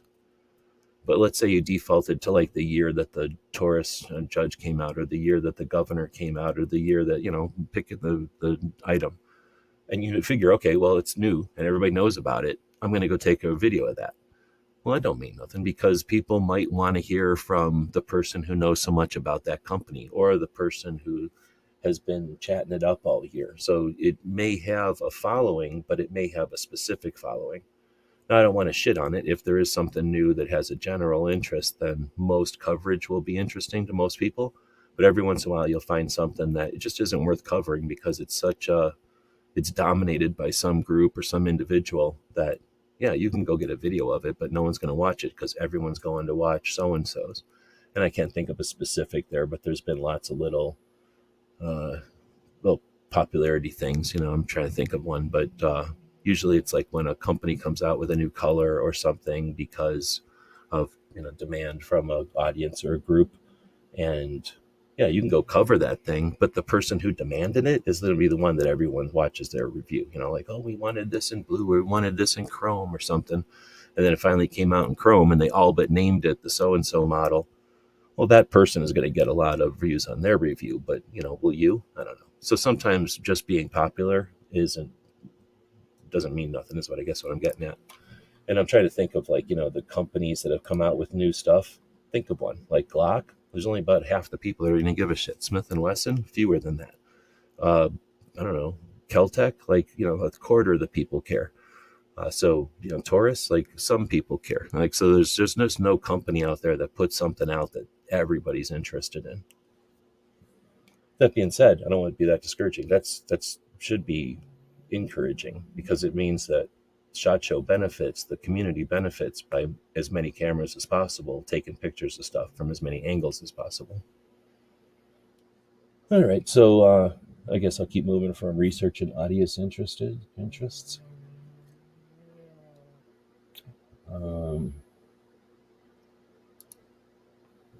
So obviously I'm a pro at wasting steps and time by scrolling the whole time for shiny things, and wouldn't recommend doing that.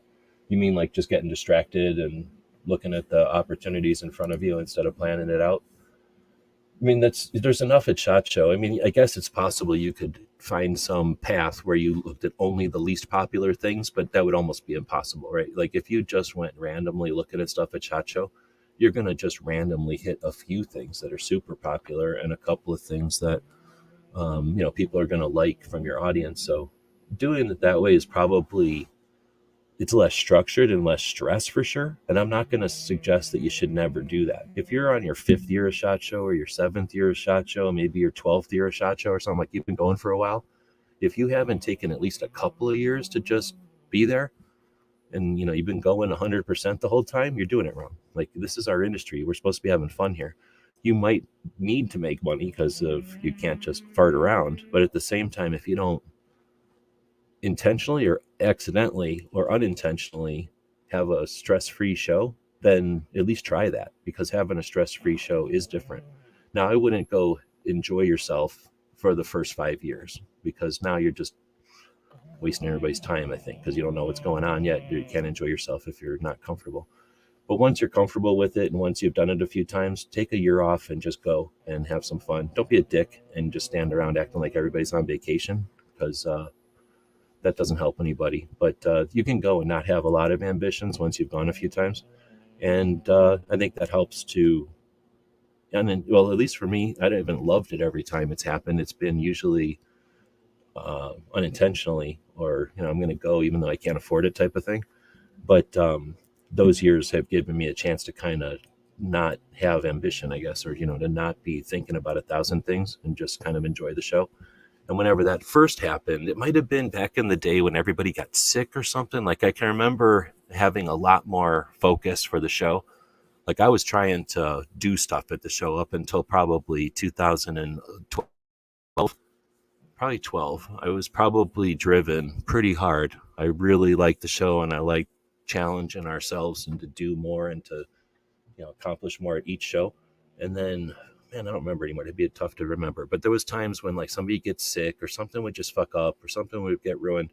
And then it was like, you know what? These aren't bad things. Like these actually give us an opportunity to change. And then a couple of times I just went and watched other people and did some different things. And now, I'm not going to say I take years off, but I still go even if I can't do anything at SHOT Show. If I'm so poor or broke or whatever that I can't do nothing, I'll still go and sleep in the van and just experience the show. And that gives you opportunities to just kind of pay attention to what's happening out there. So I guess what I'm saying is, if you've been going for 4 to 7 years and you haven't taken a year to just to observe, take an observation year.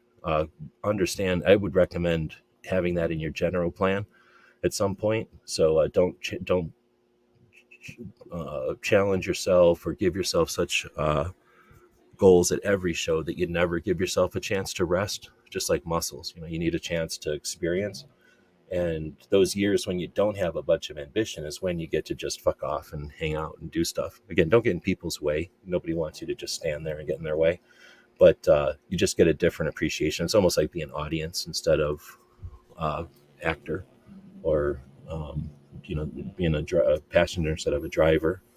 You're still going, you're still there, but you're not having to hold the wheel, and it's pretty nice. Now, if you can go to somebody else, that's another option. So if you're motivated and you want to do stuff, but maybe just don't do it for yourself, go as somebody's camera person, that might be pretty fun too. I've never done that, but it feels like that would be a pretty stress-free way to go.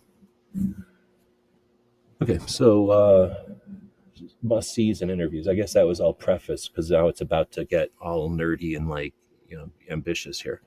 So create a list, research new product launches, innovative booths, and industry speakers relevant to your audience. Prioritize interviews with key features or brands with exciting announcements. The SHOT Show bulletins are good for figuring out what is new and what is coming out, or just following people who pay attention to this stuff. But let's say you follow Chris from 740. Like he's paying attention to everything as far as optics and lights and CCW. But I don't know if he's paying attention to lever action guns. Is he paying attention to the newest muzzleloader? Probably not. So, you can't only pay attention to other people unless you pick a specific group of people that'll cover everything. I kind of just said, though, trying to do too much, trying to only do the wins is going to be tough. So when you're creating your list, try to incorporate some stuff that I don't want to say it's off topic, but may not be your number one things. Like if you've got a prioritization of things that you want to experience there at SHOT from 1 to 10, 1 is the most important stuff. 10, like if I get around to it, consider making your list like 1, 10, 2, 9, 3, 7, so that you're kind of alternating between your most important things and your less critical things, just so that you're not doing important thing. If you get off schedule there or something, you get off pace, or you just need time to kind of get your bearings, you're going to be killing first impressions there. So be ambitious and get stuff done, but also shuffle the deck with things that give you some time to not be so worried, if that makes sense. And everybody's got their own pace. So some people are going to take this with a grain of salt. Some people are going to get more out of this, I think. So research and new product launches can be tough. You've got that new product section that can be kind of a cheat if you're really just going at it raw. But you're going to have people that you end up learning or knowing about over the years, like that Mantis company. If you like that company, you'll know if they're coming out with something new, right? Very rarely will a company come out with something new as a surprise anymore.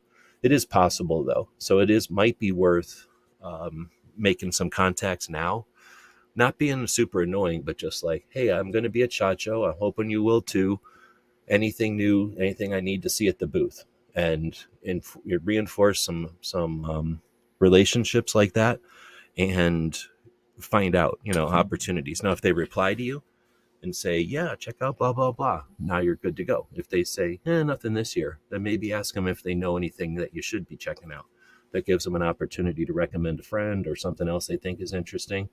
And again, sort of gives you more relationship, even if they don't have something that they're doing this year. It gives you something to bond over. So this is, 20 days out, probably a good time to send out some texts, some quick email, stuff like that. If you don't get returns, don't get too worried. Some of these companies are probably pretty focused at this point, depending on how elaborate their planning is. Innovative booths, that's a great idea.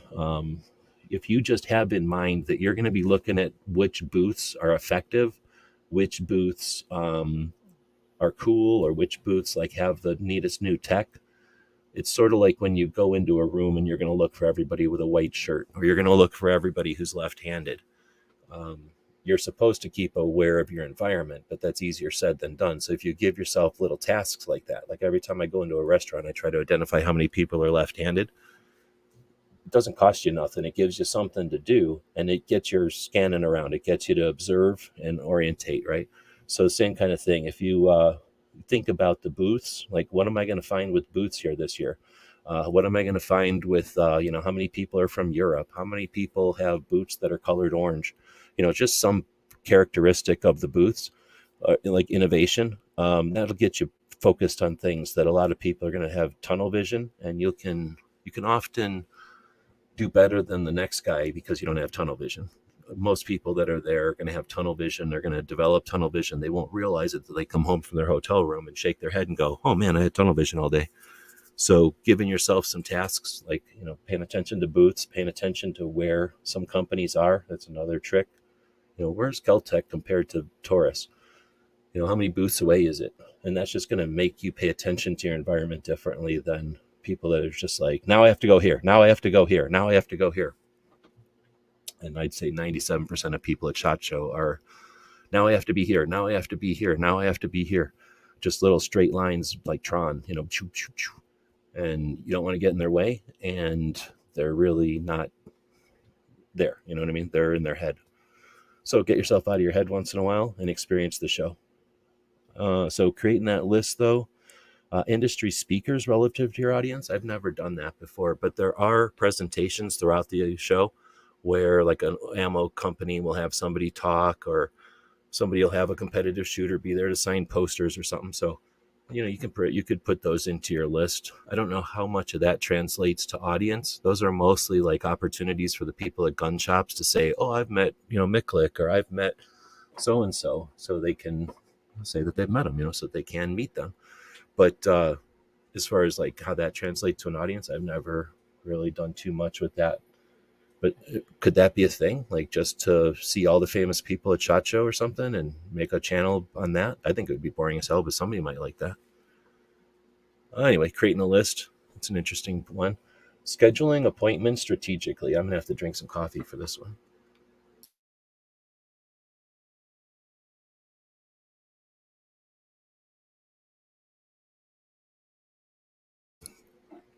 All right.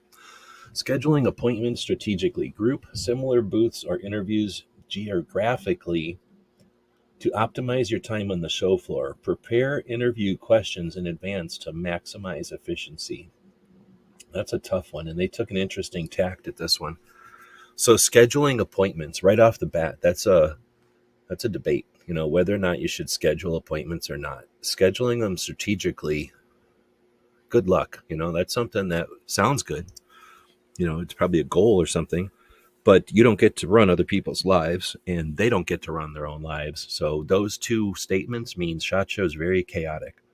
Scheduling appointments will drive you into the ground if you are a person who can't deal with schedules being broken and appointments being moved. And if you schedule too many, now you have to be worried about schedules being moved because they're going to be moving into another schedule, and they rarely coordinate with each other. So I'm not against scheduling. There's certainly people that have had success with that.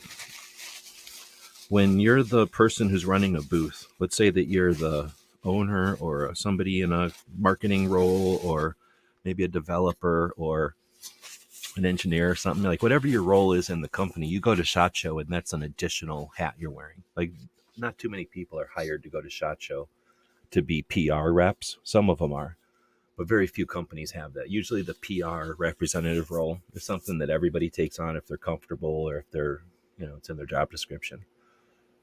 So right off the bat, not everybody is super pliable and adaptable. They're given this task, and now you're dealing with that person with this task. Now you want to have an appointment with them. That's a big ask, because that might not be their way of doing things. It might be, might not be. Kind of depends on the person. But again, once you get to SHOT Show, you do not own your time anymore. Other things happen, and things are going to get smashed and pushed around. It's like going into a bunch of ice in a glass or something. There's 12 ice cubes in there, but you don't know where they are at any one time. They're always going to be 12, but they're moving around. So those appointments are there, but they're moving around. So if you're that person at a show and somebody comes up to you and says, I really want to meet you at SHOT Show on Wednesday at 6 a.m. or whatever the time is, 9 a.m. or something, it might seem easy to make that schedule. But once real life starts happening, and, that first day, if you made appointments with somebody for the first day, their first group of appointments, you're probably okay. It'll be the worst time to make an appointment, but you'd probably be okay. But after about halfway through the first day, stuff starts to shift. And now that person who's made that appointment with you on the third day is wondering, why did I make that appointment with that person? They may not say it to you, but I don't know. So as far as scheduling appointments, just realize that it's very difficult to do that at SHOT Show, and expecting people to do it, live up to it, is a big ask. Now, there's exceptions to everything, and you're going to find people that love it. But my experience, my opinion is going to be to put windows. I'll see you on Thursday. I'll come by, and if you're busy, I'll come by again, and then realize that you're not going to meet everybody that way. Guess what? So what? Guess what? If you tried to meet up with somebody 3 times at SHOT Show, and you have to have a phone call with them after, that's a better phone call than if you met with them and you had to meet them at 2 p.m. and they had to talk to you at 2 p.m. and then now you're having that follow-up conversation 4 days later. You're probably one of the annoying people they had to deal with. You're no longer that person who tried and tried and tried. And now you really feel bad and you want to work with them because they tried so hard. So there's a couple of different ways to approach the scheduling thing. I haven't met too many people that are hardcore rigid scheduling people because they grind themselves out and don't show up at SHOT Show again, because SHOT Show can't do that. I've met some companies that tried to do it, and just they end up not. I don't know too many big companies that do that very long. Let's put it that way. There have been people that show up at companies to try to do it this way, and they realize real quick that that's a big ask for a show like this. Now, preparing interview questions in advance to maximize efficiency, that I'm 100% behind. And I kind of already mentioned that time in 9 when Angie did the same question to everybody. I've done that since, but Angie's one came up with it. It was amazing. And at the time in 2009, everybody was getting into CCW, in a phase there at the time. Everybody was getting into it that was watching our shit. So it just worked really well. But preparing some questions that are good for your audience, for your interests. Now, to some extent, let's take a second here. You've got an audience, but you've got what you want to do. If you do 2 things, like you do 3 things, let's say you do CCW, you do pistols and holster matches or something, and then you do CCW pistol reviews. Well, there's going to be some people that are looking at CCW pistol reviews to give to their wife, so they could care less about your holsters, and maybe they could care less about the other things you do. But they're there for the one thing you do. So if you prepare all your questions and stuff for what your audience wants, you will satisfy your existing audience. But if you go to SHOT Show and alternatively ask questions about what you care about, then you take the direction of your channel the way you want, and people will either follow you or not. So you're going to get different opinions from different people. I do what I want, and if people want to follow along, awesome. And sometimes there's a lot of people and sometimes there's fewer people, but I'm doing stuff that interests me, that I find valuable or interesting at the time in my journey or in my path. So if you're at a different place and you find something interesting that other people don't, ask that. Now, if you're asking questions that your audience wants, realize that you're now you're reacting to an audience, and unless you're steering that, you are not necessarily the leader of your nation. It's not bad or good. There are 2 ways of approach. You can steer where your channel goes, or you can allow others to steer where your channel goes. Be successful in both ways. I don't know how much satisfaction you'll get unless you value the the unknown or the experience of letting people steer it. But when you steer it yourself, you'll definitely be more interested. But whether or not people follow is another thing. You got to be willing to have people get sick of what you're doing and leave. There's nobody's paying you to, or I guess people sometimes do pay you to do stuff. Now, if you've got Patreons or channel subscribers or something, and they're asking you to do stuff and you don't do it, that's a whole different situation, right? So I'm not talking about that. You may want to do what people are paying you to do if you're that kind of model. Let's see.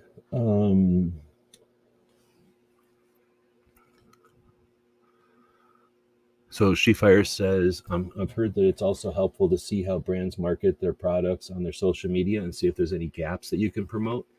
That's a great idea. Yeah, to see what their goals are. You can often see what they're trying to accomplish. And if you can see a big gap or, they haven't hit something well, that's a great idea, especially when they're doing something, because then they understand, here I'm out here doing 8 things and you just told me about a 9th thing, and they can either manage that or they can't. But you may have informed them about a 9th thing that they didn't see, or you may have, like you said, accomplished something that they couldn't for that 9th thing. So yeah, that's a great idea. And then 20 days out, this is a really good time to do it, because you're going to see their current promotion. And if there's a lack of it, there's an option. There's an opportunity right there.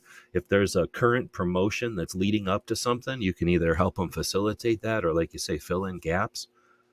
Great. And if they've got a current promotion and you can, they're probably going to be more than willing to have as many hands as possible hold up, shout about that current promotion. So very few, maybe the largest entities at SHOT Show, but I'd say very few entities at SHOT Show have people lining up to promote them.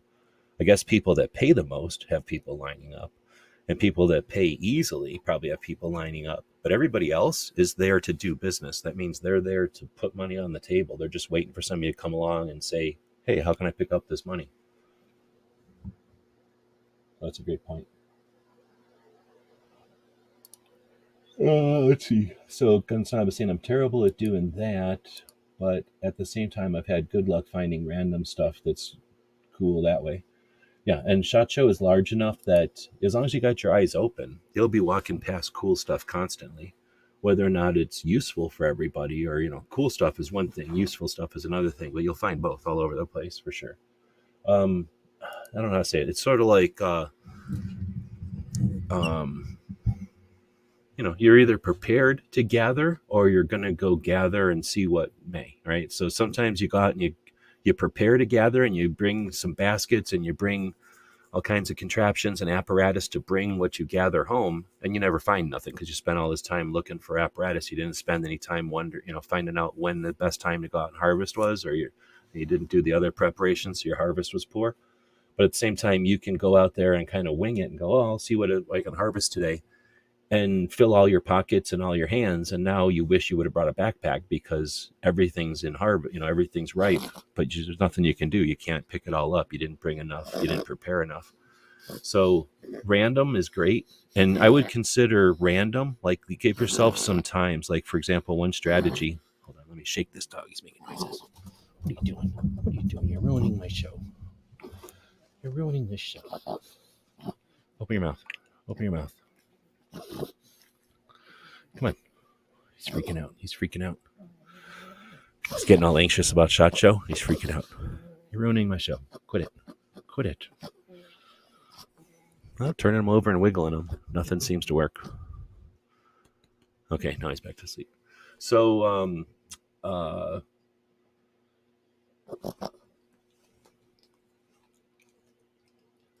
nope, totally lost what I was going to say there. Dang it.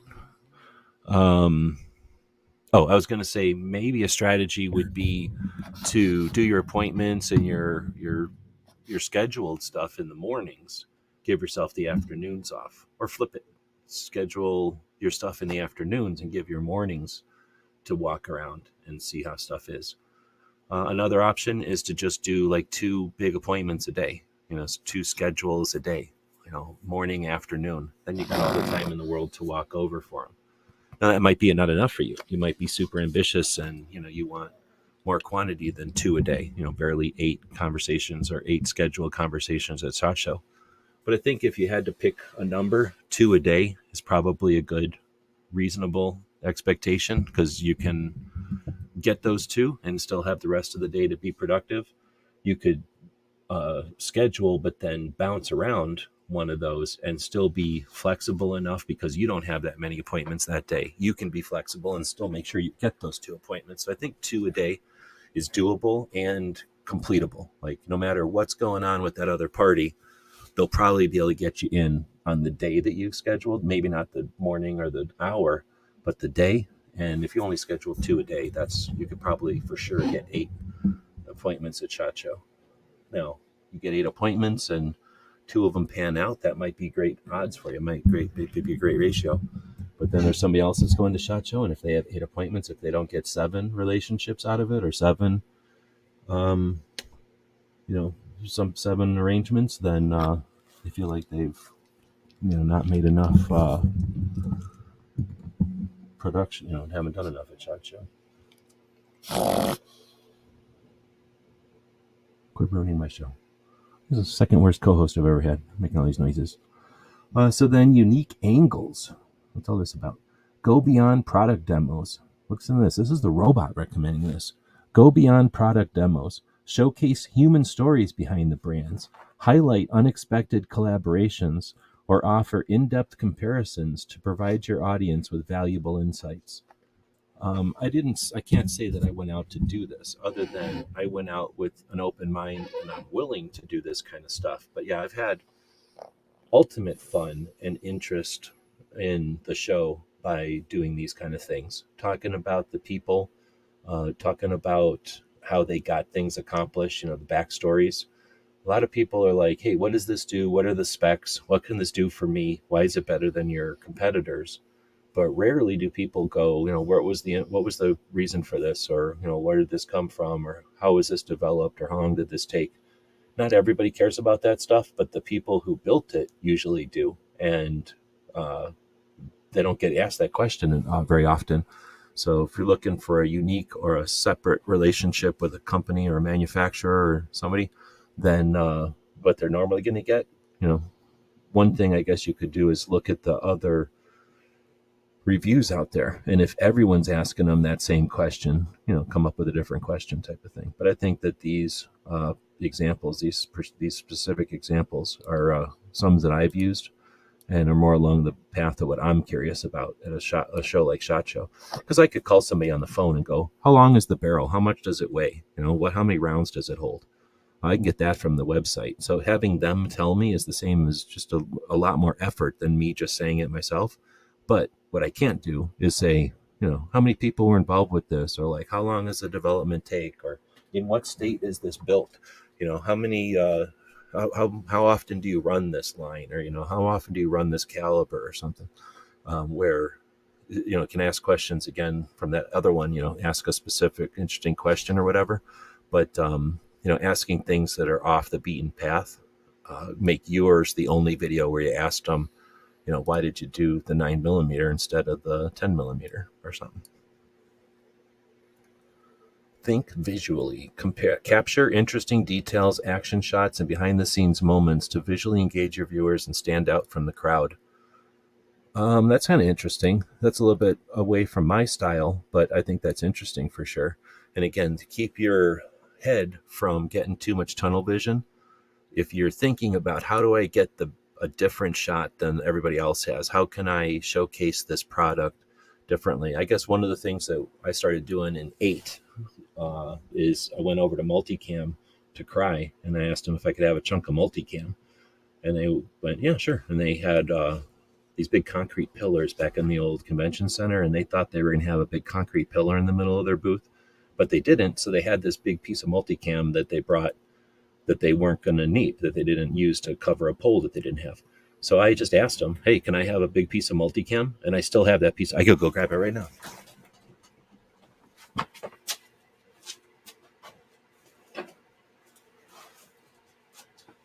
I have this giant piece of multicam from 2008 SHOT Show, given to me by Cry themselves, with best wishes, so that I could film everything at SHOT Show on multicam. So here it is, whatever many years later, 15 years later, I still have this piece of multicam. It's still multicammed. It's still amazing. Hey, he's sneezing on my piece of multicam.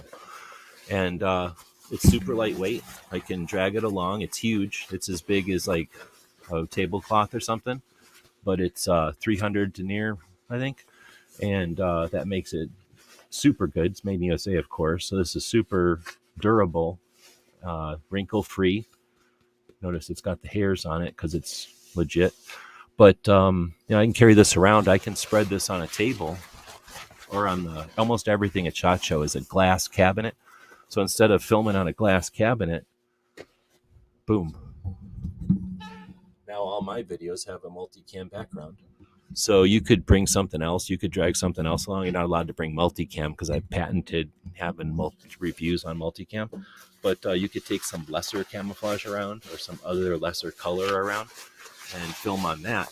But that's something that you can do to, get a different view of the product or the booth than everybody else is doing.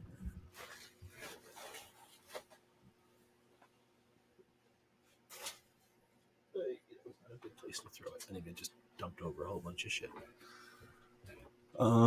So think visually. I think that's a great idea, and it gets you thinking, alternatively about your time there. Oops, let me go back to the screen. Nobody wants to see a dog again. His ear itched.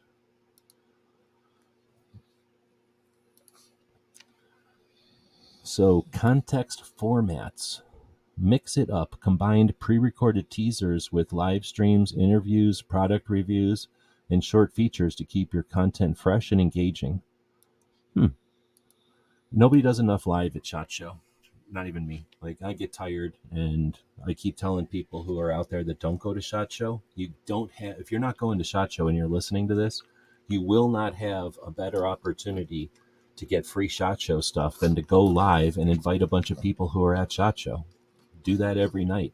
Make a series called I'm Live at SHOT Show, even though I'm not there or something, and invite people. And what'll happen is, if you invite 12 people, 2 or 3 of them will jump in every night. And don't get upset about that. People are out there doing their thing. But invite a bunch of people, host a show, and if you build it, they will come. And what'll happen is you'll get fresh, on the spot, current stuff from SHOT Show. When we've done that in the past, you end up with people signing on with their phones, so you get coverage of some of the parties and stuff. You get coverage of what's happening in the Uber on the way or whatever, people at a restaurant, and it's the behind the scenes. It's the real stuff that keeps the people aware that real human beings are all gathering in a town, to do this stuff. It doesn't just happen in some studio. We all sit in a part, in studio seating and wait, stand up one at a time and take the video. It's a massive chaotic thing. So live is the one thing that I think is always been lacking from SHOT. But interviews, well, I guess somebody could interview somebody at SHOT Show one year. But no, that's your opportunity to get interviews. I've interviewed pretty much every manufacturer, every gun manufacturer, from Kellgren to Sandy, to everybody who I've had an interest in, except for Glock. I never did get to meet or interview Glock or anything. But aside, he never hung on his booth, though. It's not like I walked past him or anything. I walked past Lim Thompson one time like an a-hole. I feel like a jerk. I didn't know who he was at the time. But otherwise, I've, knock on wood, I've had an opportunity to meet amazing fucking people. And then because you're at SHOT Show, it's like, hey, can I take a quick interview? And I met Masada Ayub at SHOT Show in 2009. And ever since then, we talk all the time. So people are regular people, and SHOT Show gives you an opportunity to, it gives you the environment where an interview is not an awkward thing. Having a quick interview while you're walking down the aisle even isn't odd. Hey, I'm blah, blah, blah. Nice to see you. Hey, can we do a quick interview? Can I do a quick spot? Hey, you're listening to the Gizzard Gary Show. and I'm so and so from Top Shot, or I'm such and such from the Women for Gun Rights, and you're watching the Foul Territory on Gizzard Gary. There's nothing wrong with stopping and getting those quick things. It's ways to meet people. Sometimes it's, you then never remember who you are. Other times you start a whole friendship. Product reviews? Oh, it's interesting. Maybe somebody should do some product reviews. Short features to keep your content fresh and engaging. When I see short, I don't think YouTube shorts or Instagram shorts. Think of something fun. Think of, I don't know, whatever show it is you like, either a comedy or something, maybe even memes or something. But if people do not start having fun at SHOT Show and creating content that's fun, then you don't know what you're missing.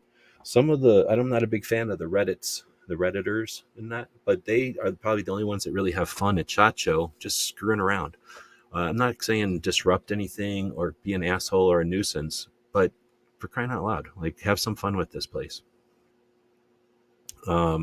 So if you have gone for more than a year or so and you haven't done some creative feature where you're talking about SHOT Show, or at least using Vegas and SHOT Show as your backdrop for something creative, then what the fuck? You're going to SHOT Show. You're spending how much money to go there, and you're not using it for some massive creative thing?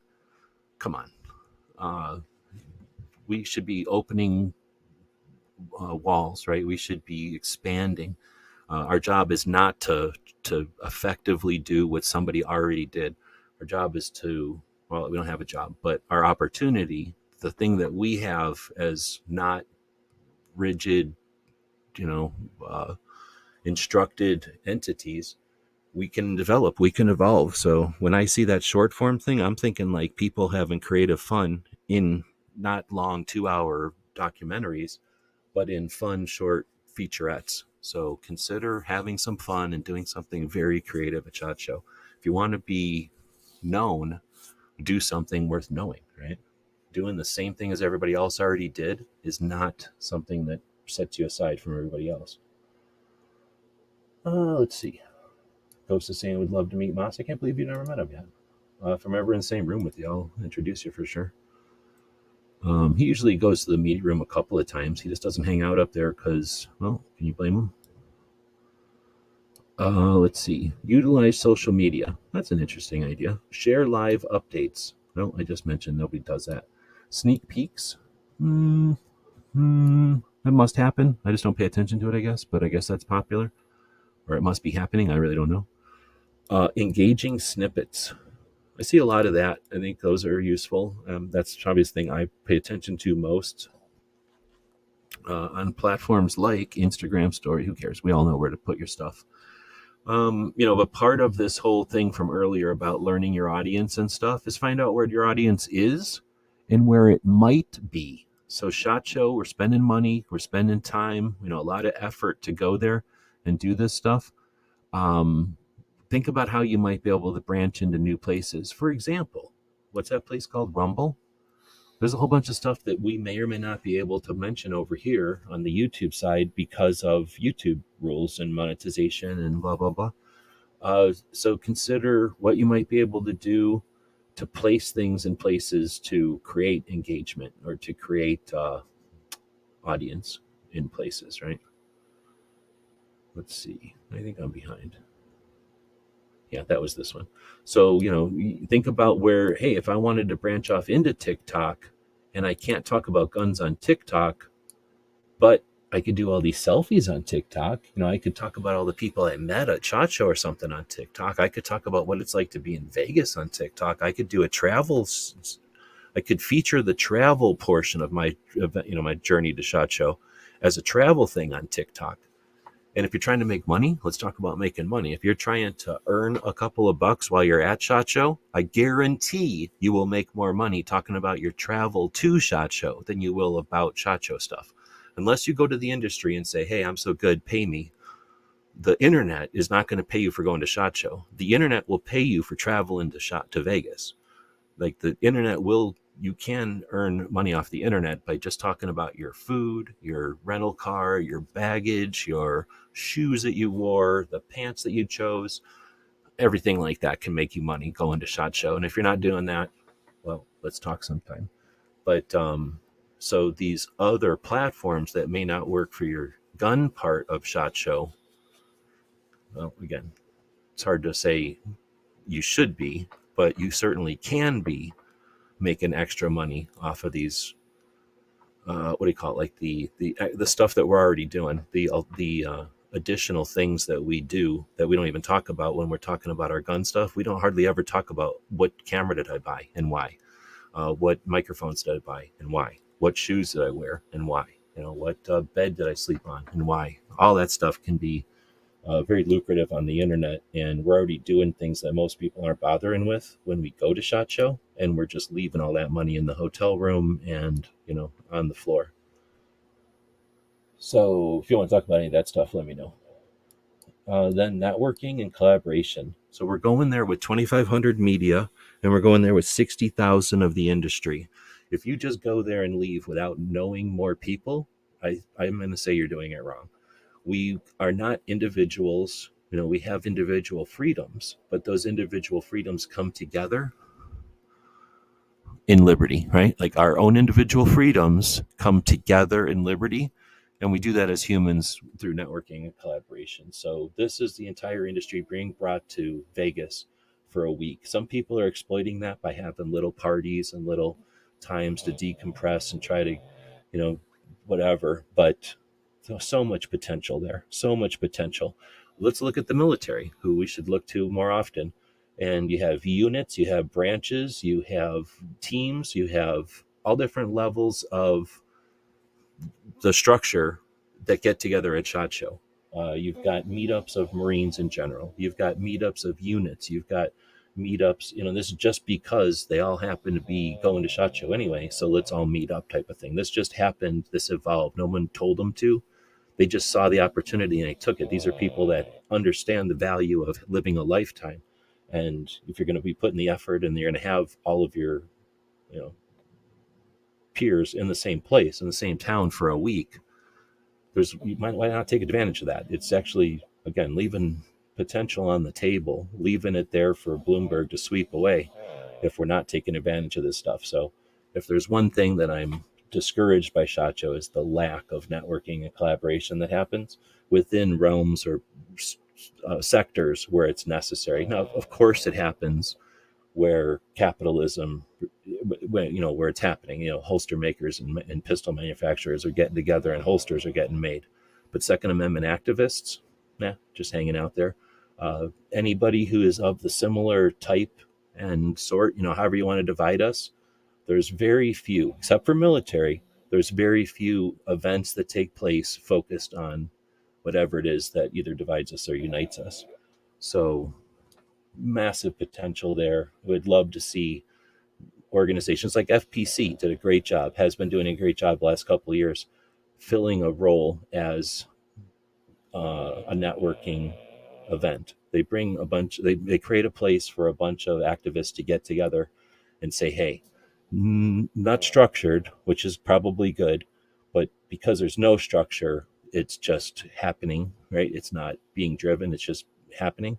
So it's interesting to see it happen, but it would also be more interesting, I think, to see something with intent be followed through on, so that we come out of it as activists, more prepared, aware, and with allies, instead of frustrated, broke, and having driven ourselves through stress and financially into the ground every time we come home from SHOT Show.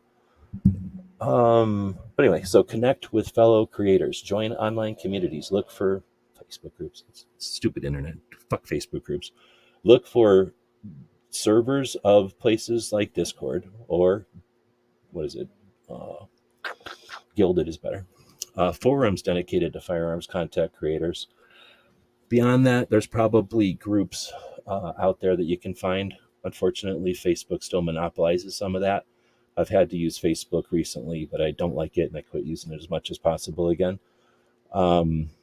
At Discord, I just don't like because it's a waste of time. But the Gilded one allows you some public opportunities, as well as the private stuff. But yeah, you want to find people who are in communities, join them long enough to figure out what's up, get your finger on the pulse, make some contacts, some opportunities. Hey, maybe we can meet at the smokers area. Hey, maybe we can meet in the media room. Hey, maybe we can meet for lunch. Or hey, maybe we can meet at one of the parties after. But knowing who's going to be there and stuff, you need to figure that out. And there's multiple ways to do it. Then it says reach out to colleagues, connect with creators you admire or who you share your niche.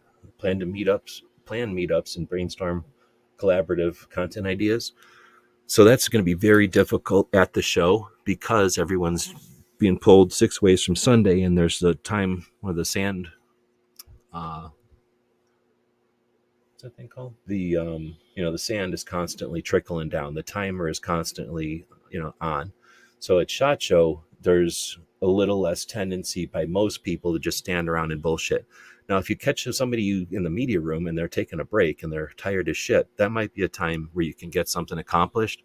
But honestly, when you're super busy, you've got like 6 different things to do that day, you're in the midst of it, and you're just sitting down for a minute, that conversation may or may not register, right? That conversation may or may not get put into hard drive memory. So, frivolous conversations tend to happen in the media room because people are constantly focused on whatever they're doing. And then the people that aren't are essentially in the way of everybody who is. So, again, it's not effective communication in the media room for the most part. Friends and allies can bullshit with each other and catch up. That's effective, but it's effective emotionally, right? Like it's not like tactics and strategies are being worked out very often in the media room. Some people do manage to do that, but for the most part, it's just slapping ass and saying, hey. But these after events give opportunity for that. Now, if you go to an after event and it's focused on let's make deals, or it's an after event focused on let's, schmooze each other so that we act like we're great friends so that, we can do deals. Some of them are focused on getting business done. Well, then you're not going to be creative. You're not going to just sit there and relax. Now, some of them are just to relax. People that like to get drunk or smoke or whatever they're going to do, and they just get together and do nothing. Those exist too, and those are probably good for morale and to de-stress. But as far as reaching out to colleagues and sharing and brainstorming, again, FPC had an event for that. I think if there was one every night, that would be more conducive than having to target one. There's 4 nights of SHOT Show, unless you count Sunday night, Monday night, Tuesday, Friday, all the way to Friday night.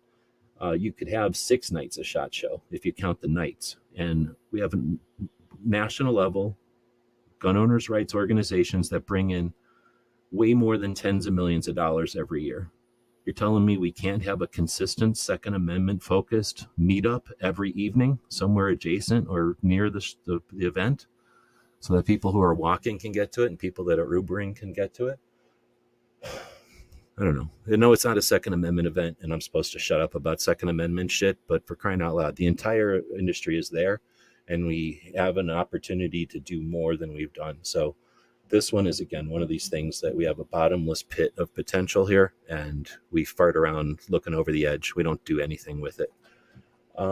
So reaching out to colleagues and creators, most of that will happen at SHOT Show. Very, very few people set this stuff ahead of time because they figure, they're not going to want to meet up with me or no one's going to want to come to my event. Well, guess what? You have a fucking right to have your own event. You have the right to invite people to meet up with you. And don't assume everybody's so busy. And don't assume that just because people are so busy, their plans aren't going to change. So you ask somebody if you'd like to meet up for dinner, and they say, I'm so busy because I'm so popular and blah, blah, blah. Well, guess what? 8 hours later, when their plans change, maybe they are available, right? So be flexible and be persistent and do. This is one of the biggest things that we leave on the table at SHOT Show each year is the fact that we're all there together. We're all so focused on whatever it is we're focused on. We're not just hanging and we're not, getting work done in those angles. All right, next. Brand outreach. A lot of people are there for this. We're capitalists after all, except for that one communist who was in here earlier. It says research relevant brands. Identify companies whose products align with your audience's interests and prepare concise pitches highlighting your platform and reach. Okay, so if you're talking like brand outreach, what are you trying to do? Are you just trying to get on their radar? Are you trying to get something from them? Are you trying to get paid by them? Are you trying to get access to them? Are you trying to get them to show up at your event? Do you want them to somehow know about you? So have some goal. Don't just be like, hey, I'm going to go there and be, and they're going to care so much that I'm going to be offended if they don't care. Like, have some goal, have some agenda that you want to have happen, and then present that to them somehow so that they can understand it. I'm a podcast and I'd like to be on your radar. I'd like you to sponsor us. Well, don't expect them to find out who you are and then want to sponsor you. Maybe get on their radar. Hey, maybe I can have you on my podcast. Maybe we can establish a relationship. Maybe I want to find out if I do want to work with you. I feel like I want to work with you, but let's talk a little bit and let's find out if that's the case. So again, be realistic with your expectations, but you've got to start. This is a relationship, business relationship that is only going to be started by you, the person who's interested in it, reaching out to the other person. This is an opportunity. It's essentially, this whole event is for this portion specifically, for this piece of it. You, as the 2,500 media that are going, are allowed to participate in this aspect of SHOT Show. You are the industry. You are allowed to value your time. You are allowed to not go into debt to do what you're doing. So have realistic expectations, have more than one goal or company that you want to work with. The worst that'll happen is they'll all say yes, right? If they all say no, you learn and you understand what you need to do for next year. If some of them say no and some of them say yes, you learn. You earn and you learn. If they all say yes, you learn a whole different way and you earn a lot more. So worst that'll happen is you'll get paid so much at SHOT Show that you don't even know what to do with all the money, in which case we have a Patreon. And it's a scroll at the bottom of the screen there. It's saying our Patreons make it possible for us to spend time on projects like this. There's a lot of people that want something from you if they want you to succeed. I just want you to succeed so that we have less attacks from the other side. If your focus is awareness, if your focus is changing or eliminating the confusion and the arguments that happen over firearms, let's make you successful. Let's get you to a place where you have as much reach as possible. There's shortcuts and there's ways that you can get around some of the bullshit. But guess what? If you're just trying to do what somebody else already did yesterday, yeah, you got hurdles. You've got to do whatever they did yesterday again and better. So good luck with that. Some people really dig that. They dig that challenge. They strive for that. Good luck. But those people that are trying to do stuff that doesn't have anybody cheering them on, or that are doing stuff and they wonder if it's even necessary or useful, got a lot of potential at SHOT Show. Let's see. Offer value. Pitch collaborative content ideas that that benefit both parties, like sponsored segments, product reviews with unique angles, or giveaways to your audience. Those are three kind of mainline ones. There's ways to be, even more interesting to those kind of stuff. But again, you have value, and what you offer is different than what other people offer. There are definitely bigger people than you, because it doesn't matter who I'm talking to. There's somebody bigger than you, but there's also smaller people than you. There's also people that have never lifted a finger to effort in any of this direction at all, and you're 1,000% ahead of them. So understand your value, have a way to verbalize that, and pick some targets and use SHOT Show as your opportunity to do that. You will walk away richer, period. There's no way to not walk away from that richer. Post-show engagement. Plan your content calendar. Schedule the release of your SHOT Show coverage beyond the event to maintain momentum. Utilize teasers, participation for your in-depth pieces. Everybody's got their own opinion. Unfortunately, the perception is that you need to shut up about SHOT Show immediately after. SHOT Show is the industry. There's nothing wrong with talking about SHOT Show all year long.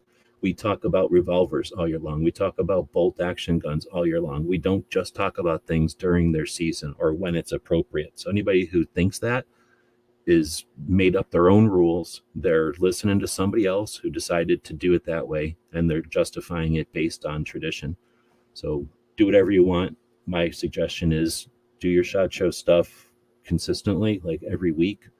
You can go to SHOT Show and say, I'm going to get 52 pieces of content for SHOT Show, and I'll have a piece of content every Monday for a year, every week for a year. Nothing wrong with that. You can go to SHOT Show and get 52 things and drop them in the next 52 hours. So that once an hour, an item's going up.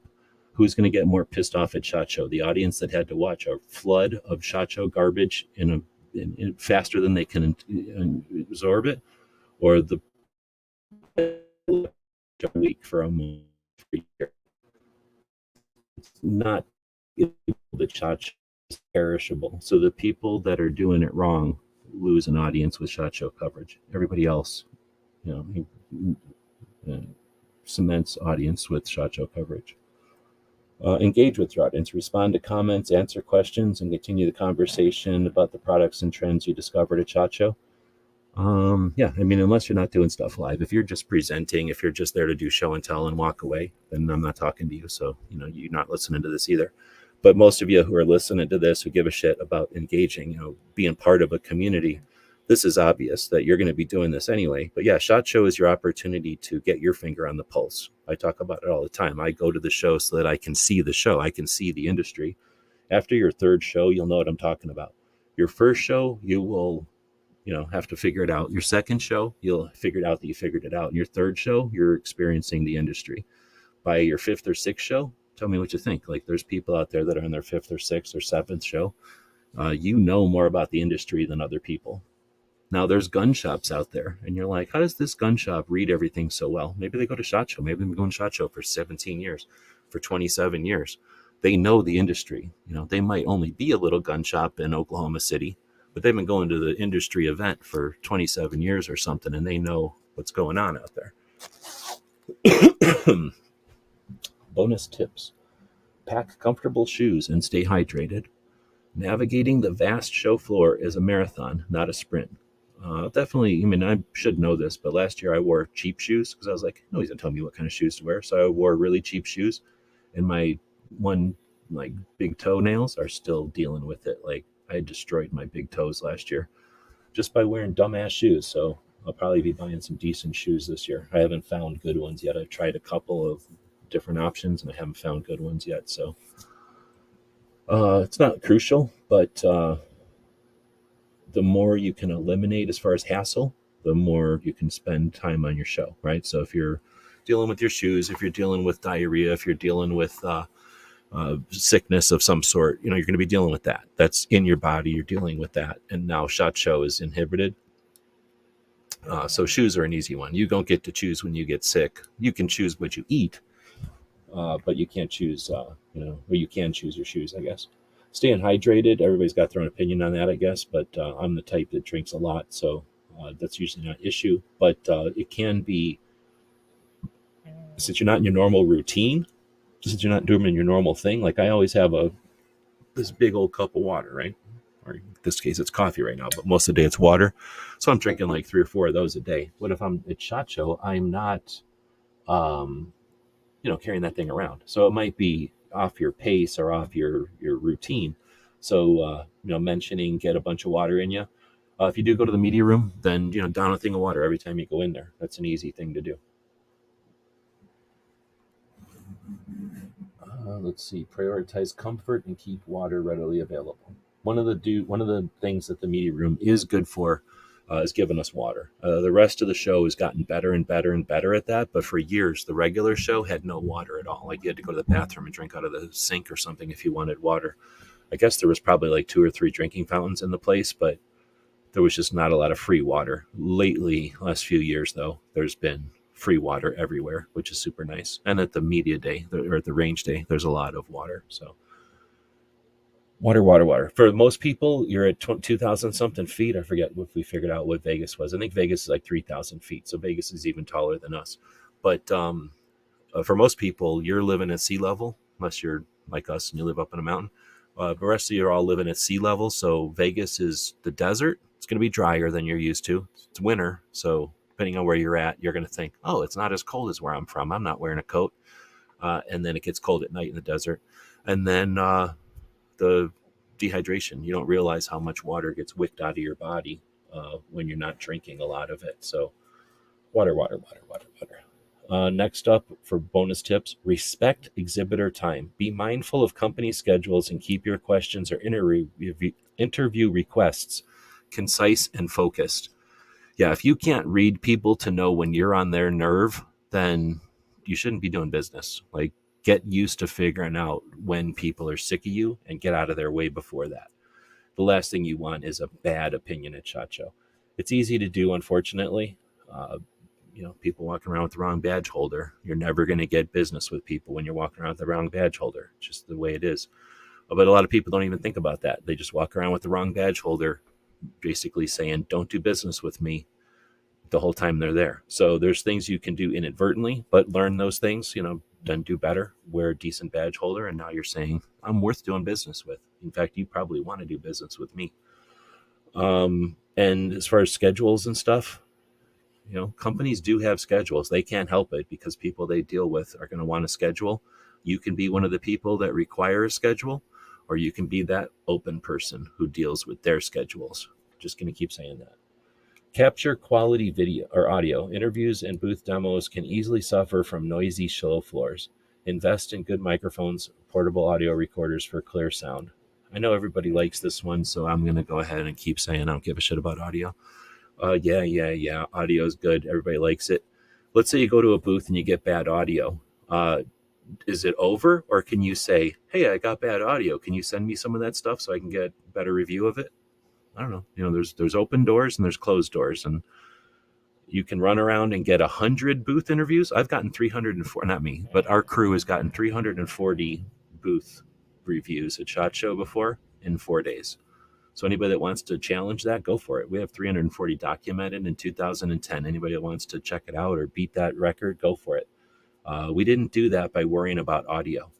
And guess what? I was probably the most reviewed stuff at SHOT Show 2010. Again, go back and look at it. All the numbers exist. You just have to go look at them. So nobody's going to tell me that audio is super and critical, and nobody's going to listen to your shit if they can't hear it. If they can't listen to your shit, they might listen to it twice, so you might get more views. There's that potential. Or it's an opportunity to go meet them up with that same company at NRA, or to maybe go schedule a tour. So I understand that good audio is good. I don't think it's a deal breaker, but I know people are going to fight me on that. I also don't like the idea of carrying around a bunch of extra shit. Refer to back earlier when I said the only thing you want to carry around is an empty bag so that you can pick up stuff from the show where people spend tons of money to bring stuff for you to carry around. So you can carry around your own shit that you paid for, or you can carry around free shit that everybody else brought to the show for you to carry around. And again, you can fight me on that if you want, but then it says, have fun and network. The show is an exciting hub for the industry. Enjoy the experience and let your passion for your niche, shine through in your content. I hope you do have fun. So nobody should be going here strictly as a business. If you are, you're doing it wrong.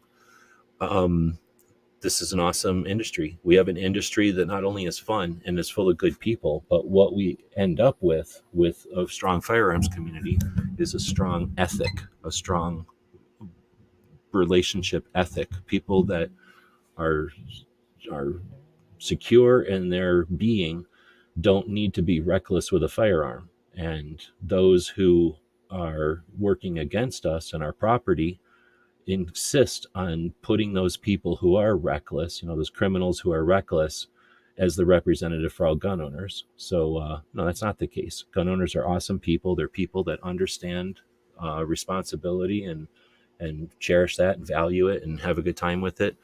Gun owners are some of the best people out there. And the side benefit is that when our hobby becomes more mainstream, and it waxes and wanes, like sometimes it is and sometimes it isn't.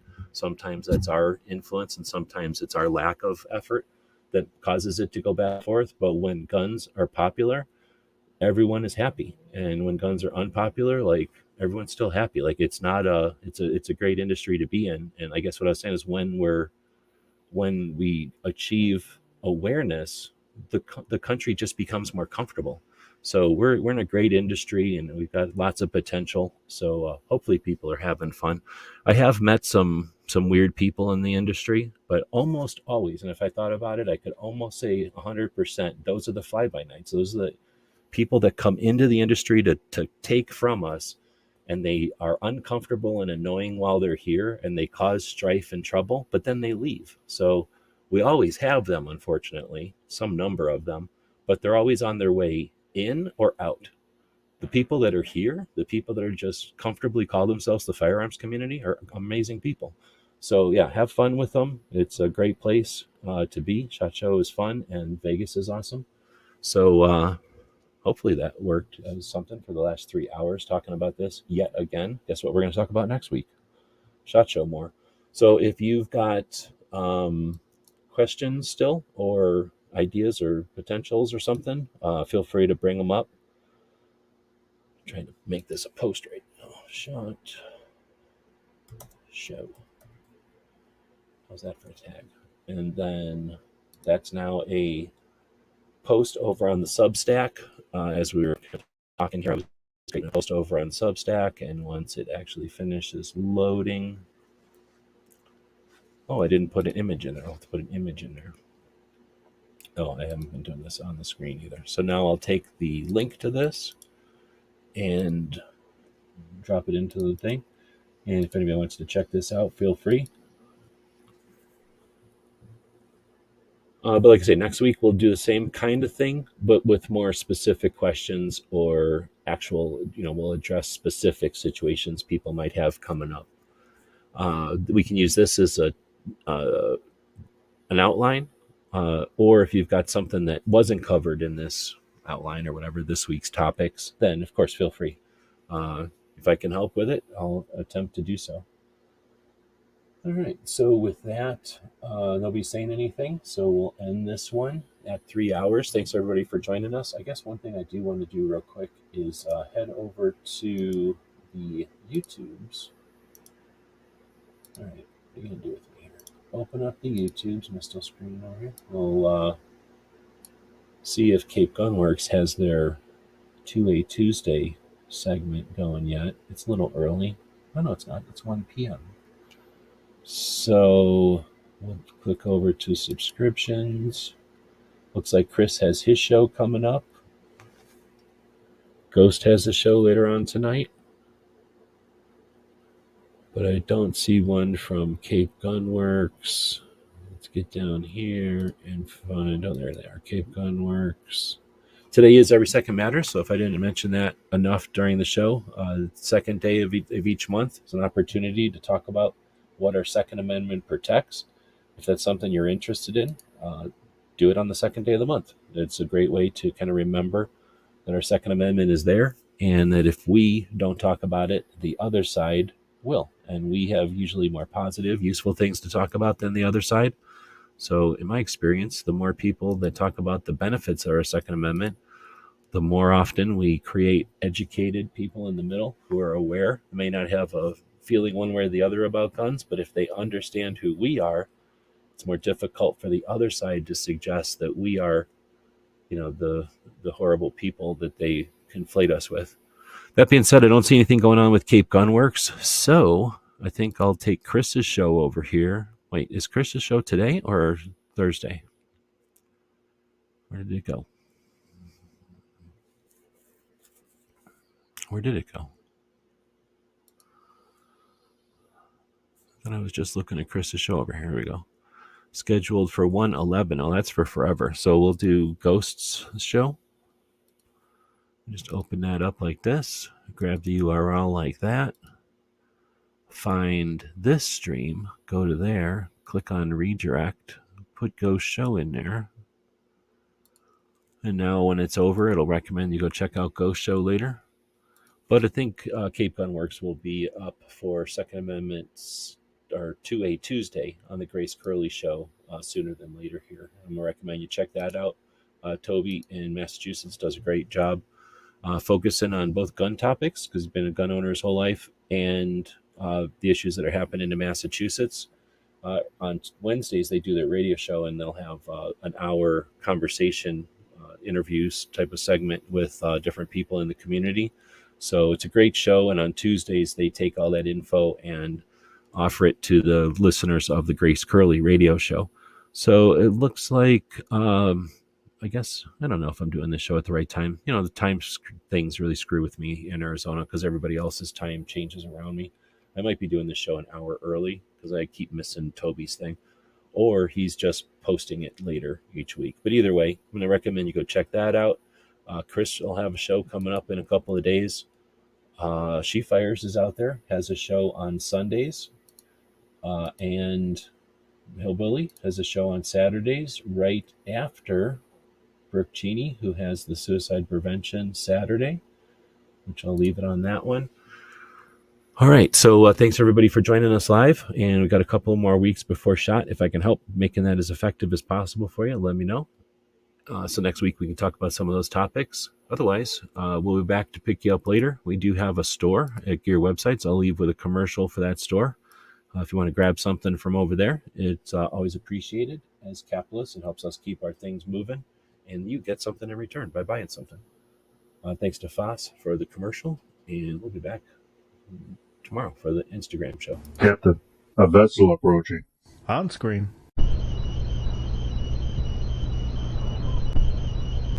We're being hailed. Every weekend over at gearwebsites.com, our online store, we have free Patch Friday. And that means that every order placed on our store on Fridays is going to include at least one free patch. So that's every order with no coupons, no minimum order, no codes needed. You place the order on Friday, and when it arrives to you, it's going to have at least one free patch. Your support means a lot to us, and financial support is critical. So thanks again to the people who keep us online through purchases at gearwebsites.com.